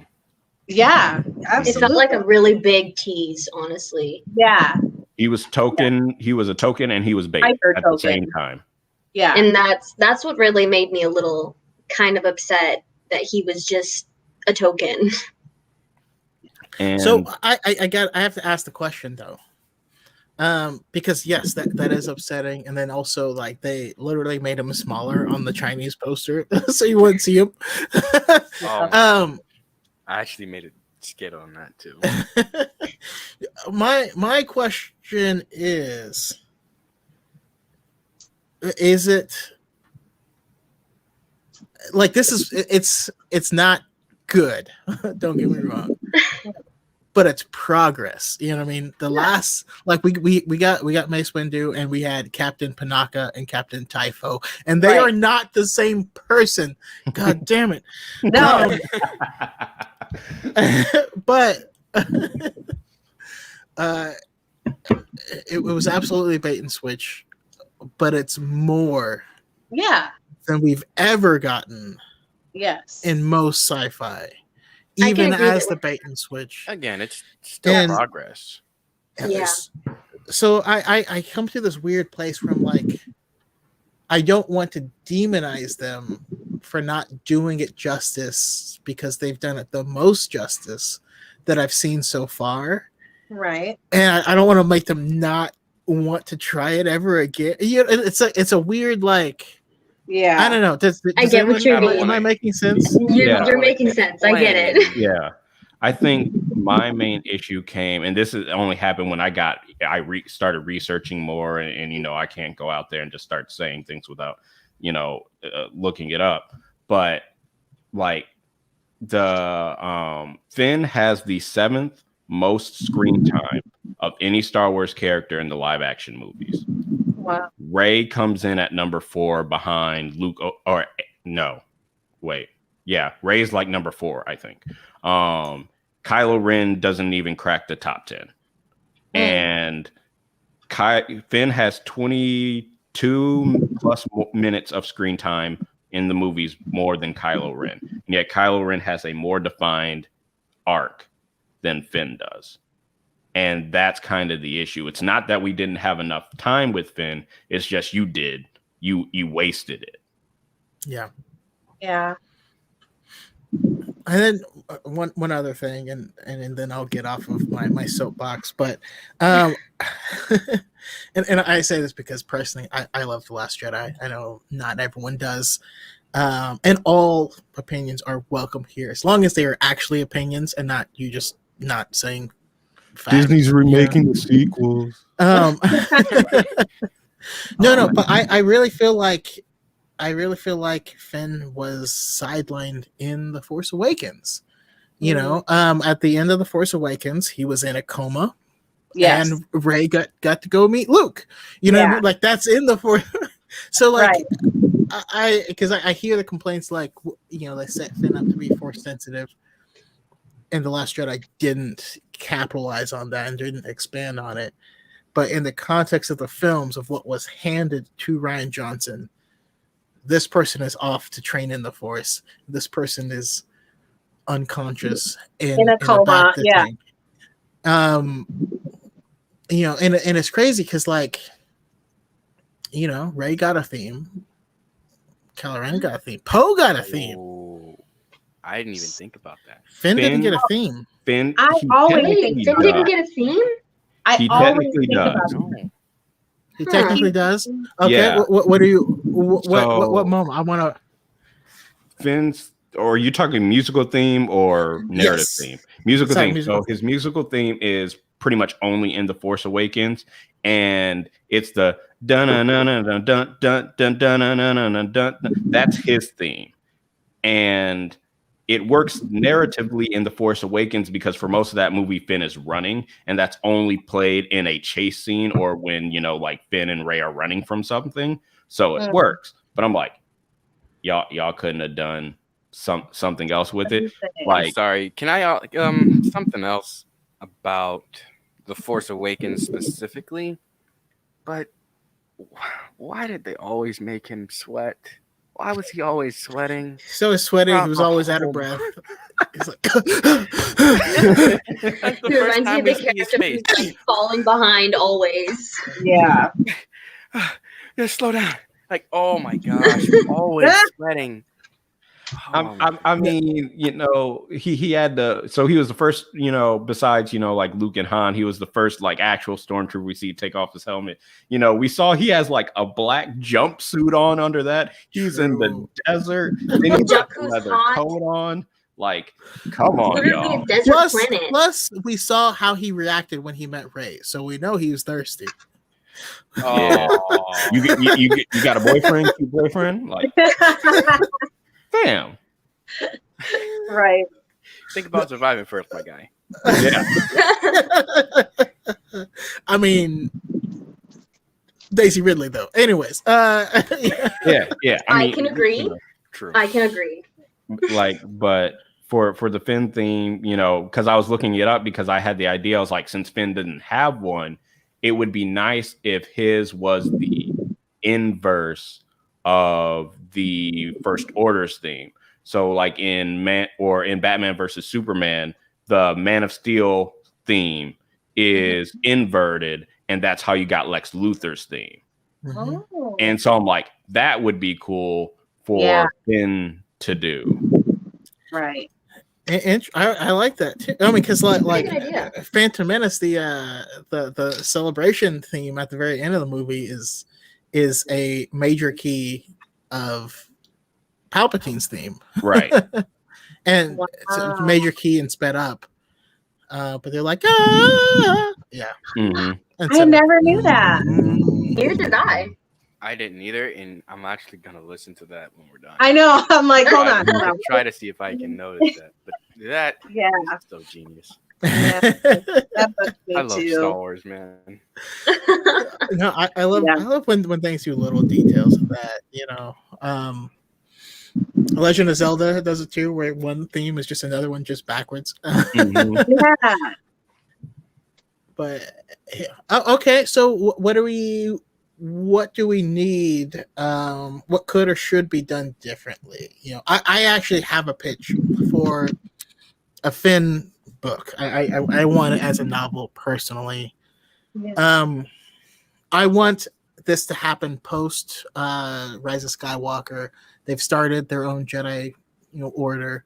We have the people like Janna and them who it was an awakening in the Force, similar to Legend of Korra when the people got air abilities. It was just kind of random and spread around. And maybe that's why they left specifically from the Force. So they start their own Jedi, their own new Jedi, and they have these people that they're training, and then there's this other threat that just kind of like rears its ugly head. And Rey has been documenting all of these things, and she goes out to find out what it is, and then she gets captured. She doesn't return. So I want a story where Finn has to use her notes and the stuff that she shared with them on her different missions to track down what happened to her, figure out this. But as we know, at Rise of Skywalker, he's just like Rey, like he yells Rey very emphatically a lot. Yeah. So there's a lot of motion there. So I think we can actually capitalize on that in different situations. He knows that she's captured, and the only way that he can beat these guys is by dipping into his emotions, by dipping into the dark side. And he has to kind of figure out of like, I can get this extra boost by dipping into my emotions. But I don't know how long I can sustain that and still be myself. But is losing myself worth bringing her back? And if I bring her back, will she want to come back with me in that state? You know what I mean? Where he's like, he's. I think that might be like could potentially be an interesting story. That's what I would like to see. But what do you guys? Yeah, go ahead. I started writing something sort of like that. Sort of like, I usually when I make my stop motion videos, I write ideas and then, obviously I film them and then, I send the script off and stuff. But when I think of the ideas, I usually just think of a gist of it.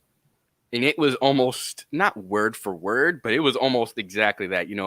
Finn is learning, is trying to learn. Something happens to Rey where she's like just gone. It's unknown if she's dead or if she's still alive or whatever. And, I think it would kind of be like, how Kylo was just trying to copy Vader. I think it would be so interesting to see someone try to copy Kylo and not have any idea what, that he came back to the light and stuff like that. Wow. At the end. But I think it would be interesting for Finn by himself to have to fight off, like acolytes of Kylo, and Rey's legacy being the person who murdered him when it wasn't at all. Ooh, I like that a lot. Yeah. Because I can see people who don't believe or trust in the Sith, but they saw Kylo Ren and what he was doing, and like, yes, please, more of that. Yeah. So I think I've talked to Erin a little bit about this because I want her Jana in this. But so like my Jedi Finn TikTok series that I'm doing, one of the things that I wanted to focus on for Finn is like the Force empathy power that was more prevalent in Legends, and the High Republic has sort of talked about it a little bit. But Buryaga. Yes, Buryaga. Yes. One of the things that what I did for Legends was that you could really see into like the heart of the person and even see like some like the secrets and things that they were holding back. So like one of the first videos I did was like Rey and Finn meditating together, and so she was telling him to focus on her, and so he was able to like see deep into her soul, and he even tapped into the diet about that and found Kylo or Ben's spirit floating around in there, and he had a conversation with Ben, like confronting that. Essentially, like the last time Finn saw, Ben in person, he kind of, so he had some issues to work out, but cut your face open. so You bitch ass.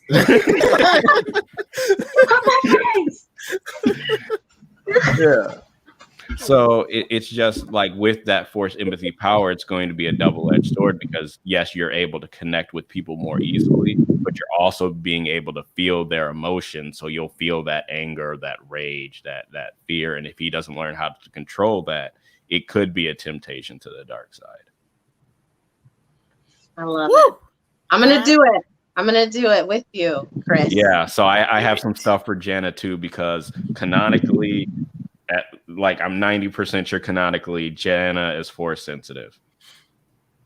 I that's how I feel as well. I don't talk about it because I can't canonically prove it. And there's something. I think I can make a strong case. I have circumstantial evidence, strong circumstantial evidence. And this is Star Wars lawyer, so yes, you have circumstantial evidence. Rey senses her. She senses her and Finn on Exegol and no one else. Just those two. Why just those two? Okay, so legit, I am going to put together like a mock Star Wars trial, and I'm gonna pit you against Beth, and it's gonna be amazing. I have not figured out. We have an idea for that. We're going to do a family, more like a deposition of I think I'm representing Satine and she's representing Obi-Wan, or I may have that flipped. And we're doing like the paternity case of one Corky Kris. Any help that you might need with that, let me know. If you want to do it here on the high ground, we'll do it. I don't whatever you want. I want to be part of that because that's going to be a magical moment in Star Wars for sure. Levi said litigate Grey Jedi. I'm so tired of that video that I made as a joke. I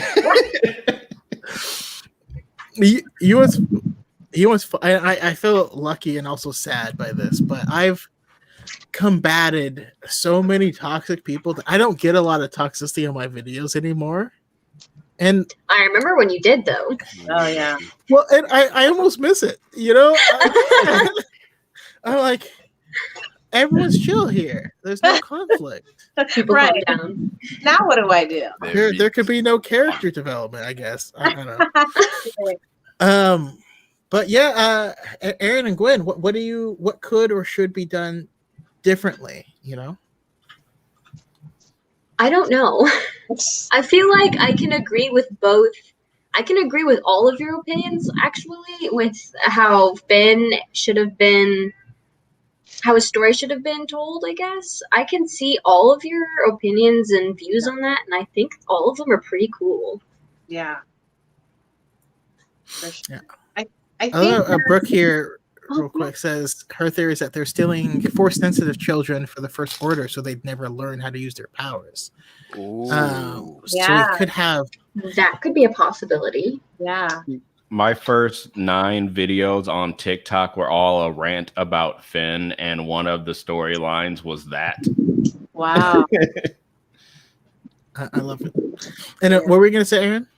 Oh, just a point that I had made earlier. I feel like in order to make real changes to things, Black people or people of color have got to be more involved in not just the acting part, because I mean, ultimately you're just doing what someone else is telling you to do. But unless we're, in the writing room or, making storyboards like what you guys are doing and, getting ideas, directors, producers, it's just going to always be through one lens. And I think when you have more diversity, you can tell it makes for better storytelling, obviously, and it's not just through one narrative. So I don't like Gwen said, I don't know, but I feel like that would be a start. Is not just having. There's a quote that says you need to have a Jamal on your team. Like half of these companies would not get in the trouble that they do, maybe if they had a Jamal on their team to tell them like, hey, maybe you shouldn't do it that way because yada yada yada. But I just feel like you got to have a Jamal on your team. Yeah. So legitimately, I'm in the financial industry, and it's been proven time and time again that having diversity on your team at the highest levels is the most profitable thing you can do. It's the most profitable thing you can do because there are certain things that just get left out or just not thought of. I mean, just like you're saying, Right. and not to mention like these spaces. I think all of us talked about, and also, and again, I like this whole podcast has been awesome because we've been talking about our experiences. Yeah.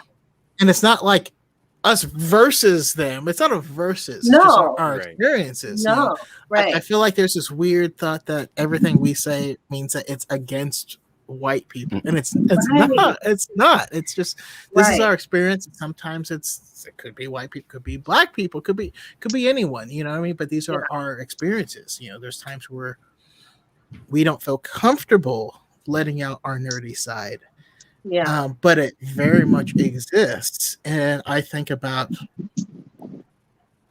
when Black Panther was going to come out, and I'm like, I don't even know if that's gonna sell or whatever. And I think a lot of people thought that. Hollywood thought that they would never make a movie like that because, hey, Black people aren't seeing our movies, and you're like, and then that movie comes out, and the first weekend does more than Justice League did in its entire run. Yeah. It's holiday weekend, I should specify, but Yeah, I think they and then definitely you're like, learned their lesson. Right. well, the lesson is that they'll come if they're involved, if they're invested in it. Yeah. We gotta be in the room where it happens. The room where it happens. I want to make a world where Tyler Perry can't get work because I don't think he's good at what he does. But there's this market that's like, please, sir, I want some more, and then he's like, more, and that's what I feel like. That's right. I don't know. What do you think, Darth Solo? I'm sorry. What was the question? Oh, just what else could they do that's different? That we should see.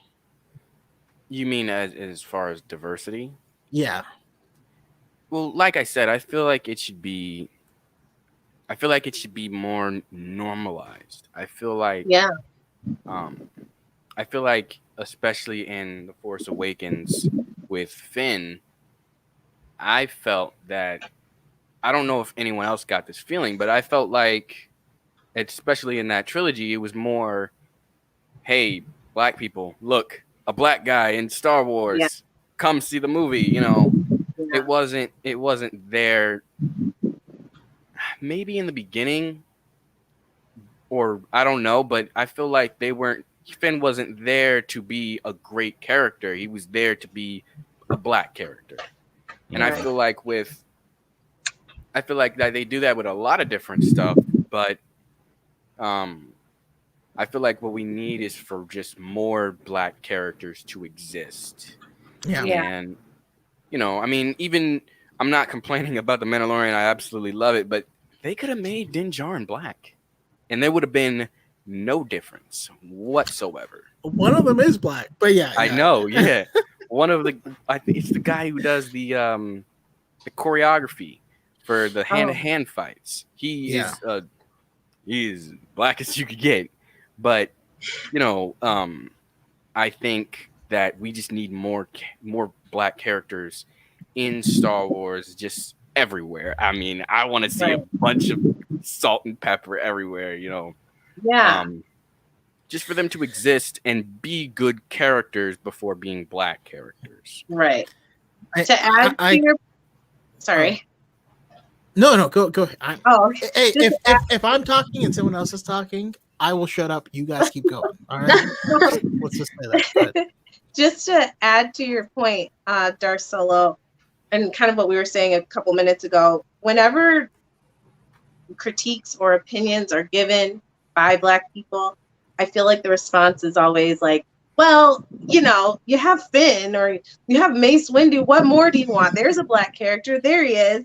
But it's like not only just the mere presence of Black people in entertainment in Star Wars, but also their storyline, their story to be something meaningful and something that doesn't just push white characters forward, it pushes themselves forward. Like for instance, Jannah. I love Jannah. I think she's great, but the movie would have went on without her. Like, you know what I mean? She and same with who was it? Val in Solo. I think she was the first like Black woman in Star Wars that wasn't like painted or something. But she, I mean, I feel like I don't even remember Val. Like it wasn't memorable, her storyline. Then she died. So I just feel like not just the presence of them, even though that's great too. I want to see them, you know, like you said, walking around and there, but also for them to, if they have a story, to be a protagonist that is meaningful. Yeah. So when I think of it, there's two main examples that I think of, and the first one is I think of Cisco on The Flash. You know, he's Mexican, he speaks Spanish, but he's a person, and he's not, you know, he's not like the guy who's named Hector who just says Mexican stuff. You know what I mean? Like he's a person, he's an engineer. He speaks, you know, Spanish with his family. He's multifaceted. He's a full character. I also think of Brooklyn Nine-Nine. I love the show. It is propaganda for sure, but it's a great show and hilarious. Yeah. And you know, both of the female leads are both Hispanic. Both of the leaders of the squad are both Black, and then the two, you know, main characters are both white. You know, and it's like it was not cast to be diverse. It just is organically, and that's how it feels, and that's the point where we want to get to. And you know, as Cal brings up to Darth Solo's point, that's why I love the High Republic Bell, which Bell Zettifar, amazing character in it. Him and his Charhound. Yeah. Bell, Ty York, and Indira's Ty York is Ty York and Indira are both Thilothian. Yeah, but so we don't count them. I do. Every actress that has played a Thilothian on screen has been Black. I'm claiming them. Yep. By the way, the reason so originally we had Stasily was the first Thalothean that we had, and then when George Lucas shot the next movie, he shot in a different location, and then so he cast other people to just be that person, but they didn't look enough like him, and he's like, Right. all right, whatever, that's not Stasily, I guess that's Adigalia, and you're like, dude, come on, man, like you can't just make all the aliens black and then like say wrap it up for the day. Although I do have to give props to the actor that played the Twilight Dancer in Ula. Ula. Yo, she came back. So go ahead and say it. Go ahead and say it because I'm gonna say the same thing. Go ahead. So good. She came back 20 years or something like that. Yeah. And she looked the same. Yeah. Jimmy Taylor. She looked the exact same. She looked so good. Yeah. So for those of you that don't know, when they did the special editions, they reached out to the same actor that was Ula, who played her in, what was that, 1980, 82? Or that would be 81, whenever they shot the scene. Yeah. Came back during the 90s. She looked exactly the same and all this stuff. And they're like, Couldn't even tell. I was like, okay, listen, we all know black don't crack, but damn, I like, knew you were going to say that. we gotta. Right. Yeah, because let's see, when she shot it, she was in her 20s. When she refilmed it, she was in her 40s. Yeah. Yeah, that's the definition of black don't crack. That's the definition. One thing that I don't think we've touched on I've seen specifically with Finn is when they try to throw him against Rey. And there's one thing if you say Finn was done dirty. I think that is a universally accepted opinion amongst Star Wars fans.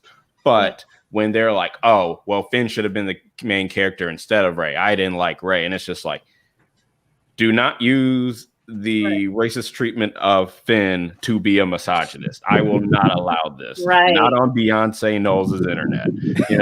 Like we're not about to do that. Right. Yeah. I got this comment that said, it was just wrong because it would be more organic for it to be a male character. And you're like, I saw that. I saw that video too. You know what? I feel I like don't even cuss in real life, but I did. Like, But I did when I read it. You know, I feel like it would have been so much easier if both of them were the main characters, which it kind of looked like it was going to be that way. I feel like, they could have focused a little bit more on Rey, made her the main character, and co-starred, Finn, John Boyega. But I feel like for both of them to do their training, like if Finn wasn't out cold at the end of episode 7, he could have been with Rey doing whatever training with Luke. I mean, there's really no reason for him to be TKO. There really wasn't that big of a reason. He could have gone, and they could have done a rewrite and had him train with Rey. Yeah. So I have several different things that I would have written to make things different. Probably the most different, though, agrees with what you're saying. The most different is the dyad still exists, but the dyad is Finn and Rey, and between the two of them, they are half of essentially what Kylo Ren is, but together they can take him down, and they have to take him down together. That's something I would have potentially done, but I have several additions or changes that I wouldn't make personally. But my main change would have Finn be trained by his original trilogy counterpart, which is Leia. I have like a 12-page Word document on how Leia is Finn, and Finn is true. Rey. Do the we video. all know this. Make the video. I'm trying to work it out into a series because it's a lot. I have pictures like showing their costume designs, just some of the things they do. Like it's a lot. Oh my gosh. See? They need a Jamal. They need a Kris. Okay, I need this. I need this. Okay, Wow. So, man, Mind blown. I feel. I'm not gonna lie. I feel blessed because I feel like all of my episodes recently have been amazing. It's because of freaking awesome guests and you guys being willing to come on. So, thank you so much. Okay, so I do I do need to wrap it up. So let's go around and ask. Is there anything that you guys wish that everyone knew about our experience, your experience, the Black experience, anything? Is there anything that you wish that you could communicate outwards to other people that normally wouldn't hear it? And then real quick, let us know what you're looking forward to that's coming out. But let's also end it with where we can find you and all of your wonderful content. And I'll start with Kris on this one. What I would wish people would know about my experience, or in just our experiences in general, is that let's just say this person does have one Black friend or a couple Black friends, and their experiences isn't the same as ours. That does not invalidate our experiences. Every person on this earth walks a different path. And we have to be able to listen, not to argue, not to debate, but listen to understand, because that the empathy that we express towards others will only make us a better person. No. But I met a Black guy one day, and he said the opposite of what you're saying. So No. But see, that's invalid. not this Black guy. Let me tell you about this Black guy. This Black guy named Kris. Right. Yeah, because I got that a lot in college, and it's just like there is not one Black experience, and there's not one thing that is Black. Being Black is everything under the sun. And you can find me at Star Wars Lawyer on Instagram and TikTok. I would be honored if you would join me. No, you're exactly. It's not one experience. It's all of the experiences, because it doesn't actually mean anything. Right. That's the part that's hard. But Kris, I'm gonna ask you the same one more thing. Can you say Simba, you have forgotten? You have forgotten who you are, and thus forgotten me. It's beautiful. So good. Chills. I'll work on being like Rafiki or something like that. But the truth hurts. I don't know. I'm waiting to hear Pumbaa. Oh my god! You told me you had a Pumbaa. I'm a sensitive soul. No, I need to get into it. Though I seem thick-skinned, and it hurt. My friends never stood downwind, and oh, the shame! Oh, the shame! But I changed my name. Oh, what's in the name? And I got downhearted. How did you feel? Every time that I... Pumbaa, not for the kids. Oh, sorry. Hakuna Matata. Oh my gosh! I can do better. I wasn't warmed up, but yeah, I'll work on that. Yeah. Gwen, how about you? Anything you wish people would do, and where we can find you, and are you looking forward to anything that's coming up? To add on to what Kris said, yeah, I agree that people need to be a little bit more open-minded when it comes to Black experiences, because I've experienced a lot of people who just rope in one Black experience as everybody's Black experience. So it's like, that's not how it always is. Just sit down, relax, and listen to everybody's story, because it's not always the same all around. And my socials are GG Oddity on both Instagram and TikTok. And one thing I'm really excited about is the Obi-Wan show coming out. I have been anxiously waiting for that. Same. Anxiously waiting. That's GG Oddity, and not Giggity as I've been reading. Giggity. How do you spell It's that? okay. It's okay. Yeah, how do you spell that? GG as in GIGI, and then no O. It's not a regular O. It's a 0, and then Oddity. Okay, that would explain why I could not find you. Oh yeah, I tried the O, but neither app would let me. Actually, if everyone wouldn't mind going to the private chat and typing your socials in there so I can copy that and make sure I have everything spelled perfectly, that would be amazing. Hey, we have a Wild Nicole in the chat. My dyad. Yes, that's Kris's dyad, and also real fierce in that YouTube photo. Nicole's the best. Uh-oh. Oh, Did no. I lose Aaron. Erin? Okay, I'm sure she will. Uh-oh. I just noticed that at the last minute.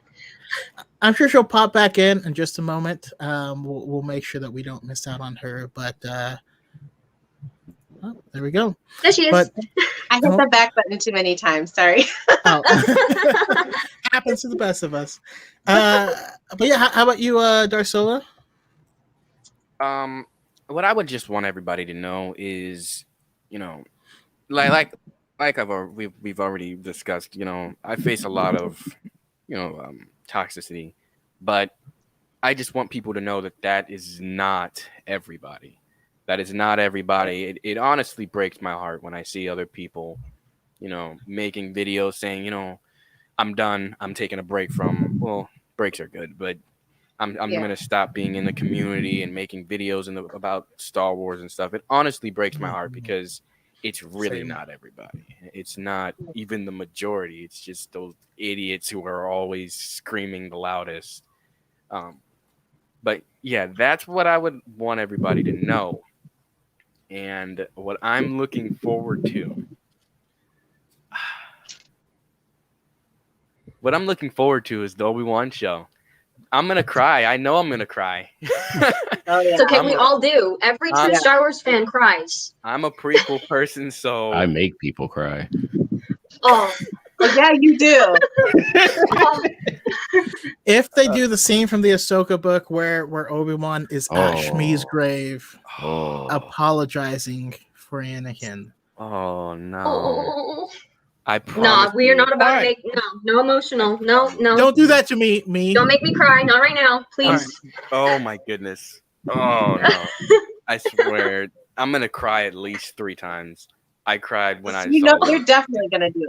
They're gonna do it. I cried when I saw Luke, and I'm not I love the originals, but the prequels, that's my thing. That's my thing. Yeah.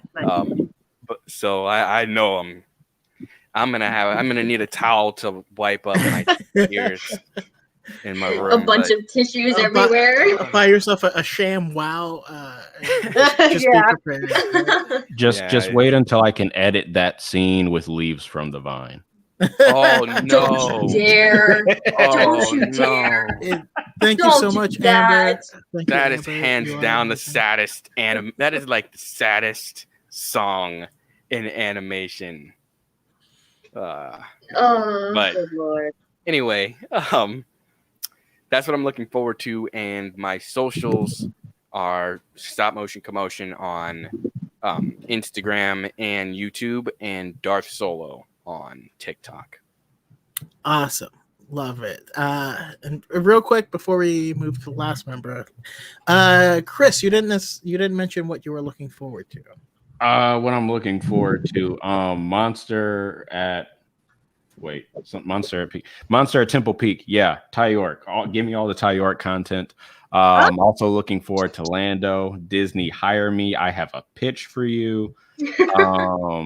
Yeah, but that Lando show, also Ahsoka, because that's my girl. Yep, love it. That show's gonna make me cry too. I'd be shocked if I don't cry at every show. So they just have my heart. They just have it. Seriously, Be nice. She's my favorite character, and I promise you, at the end of that Mandalorian episode when they played her theme. Oh my goodness. I didn't cry. I did not cry, but I almost did. I had to wipe the tear from my eye before it fell. Oh. Okay. When they did her theme, I wanted to bawl. People be like, hey, Brandon, why are you flexing right now? Don't worry about it. I just don't want to cry. Like, it's not, you know what I mean? Like, I'm tough though. You know, like you gotta let people know. Right. How about you, Erin? What do you wish everyone could know? This is hard. I think when I mostly think about is representation. It's the main reason why I got into cosplaying, is because as a child, and even, in my middle school years, teenage years, high school years, I never saw myself in anything, in the things that I loved, in any fandom that I loved, I never saw myself. And I feel like that's probably something really hard for white people to grasp and to understand. So us here being Blerds and talking about Finn and talking about, how to move characters forward and how to get more diversity and being more inclusive, I feel like they might not have any concept of that because they've always had Luke, they've always had Rey, they've always had all these characters that they could choose from. So I think what I would want people to know is that how powerful representation is and how much it means to a community, whether it's the Black community, the Asian community, the Latino community. Seeing yourself in something, especially in an already like kind of marginalized, nerdy community, seeing yourself in that community is so important. Like I can't even express how important it is. So I guess, when we have conversations like this, it's not that we're complaining, I guess, but it's just trying to make it more normalized. Because when it's more normalized, it's normalized not just for us, but for other people too, to see, Latino people all over the screen or Black people all over the screen. It's just, it can inspire real life change, I feel like. So yeah.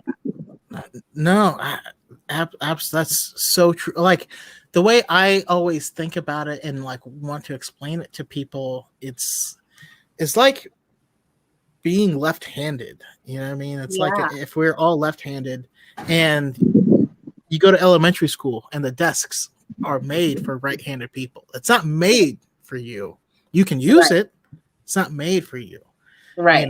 You get like a pen that's ink doesn't dry fast enough and you have to like write differently so that you don't smear it. It's not made for you. You can use it. It's not made for you. Your friends invite you to go play baseball. None of them have a mitt for you. Right. You can learn how to throw left-handed, but it's not made for you. Go to Guitar Center. You want to play guitar. It's harder to get into because you have to find a left-handed guitar. Yeah. Could you learn to play a right-handed guitar? Yes, you could learn, but it's not meant for you. It's not made for you. And on the other side of what you're saying, of why some people seem to have a hard time with it, is for them, it's like being right-handed. Yeah. And you pick up a pair of left-handed scissors and you're like, this feels awful. It's terrible. I hate it. And you're like, but you don't understand. Like, the left-hand person's like, oh my God, something that's actually made for, like, I feel wonderful. Yeah. The only difference is, like for women, that's half of the population, over half. For people of color, that's like 60% of the United States population. Now it's the majority of everything that you consume. It's not made for you. You can consume it, you can enjoy it. It's not made for you.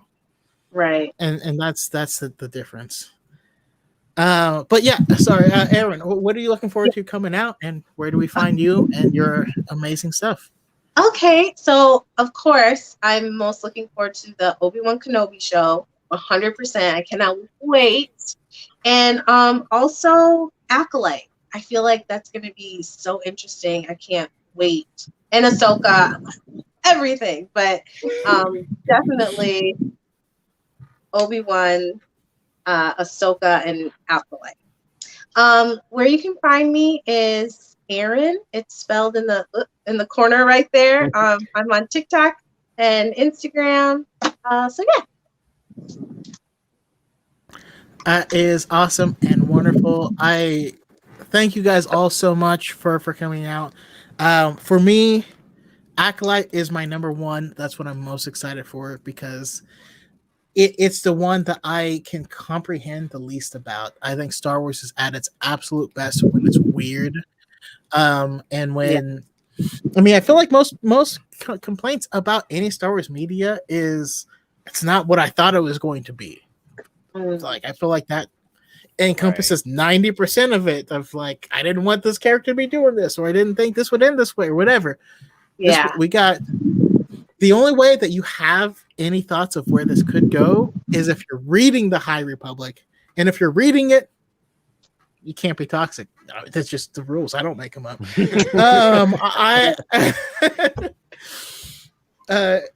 But so Acolyte is what I'm most excited about. The other thing is after reading Leslie Headland's interview, which I didn't read until people were being weird and obnoxious about it, but once I read it, it made so much sense. You know, she is someone that grew up original trilogy and wasn't a fan of the prequels until later in life. But she got writers who are huge fans of the prequels to be in the room with her. She has writers that are huge fans of Filoni stuff, you know, like Clone Wars and going forward. And she has a person that hasn't jumped into things at all. And I think that with the team, who knows? This might be the dream team. We might get something that can encompass all of Star Wars without leaving people out, but also function as an entry point.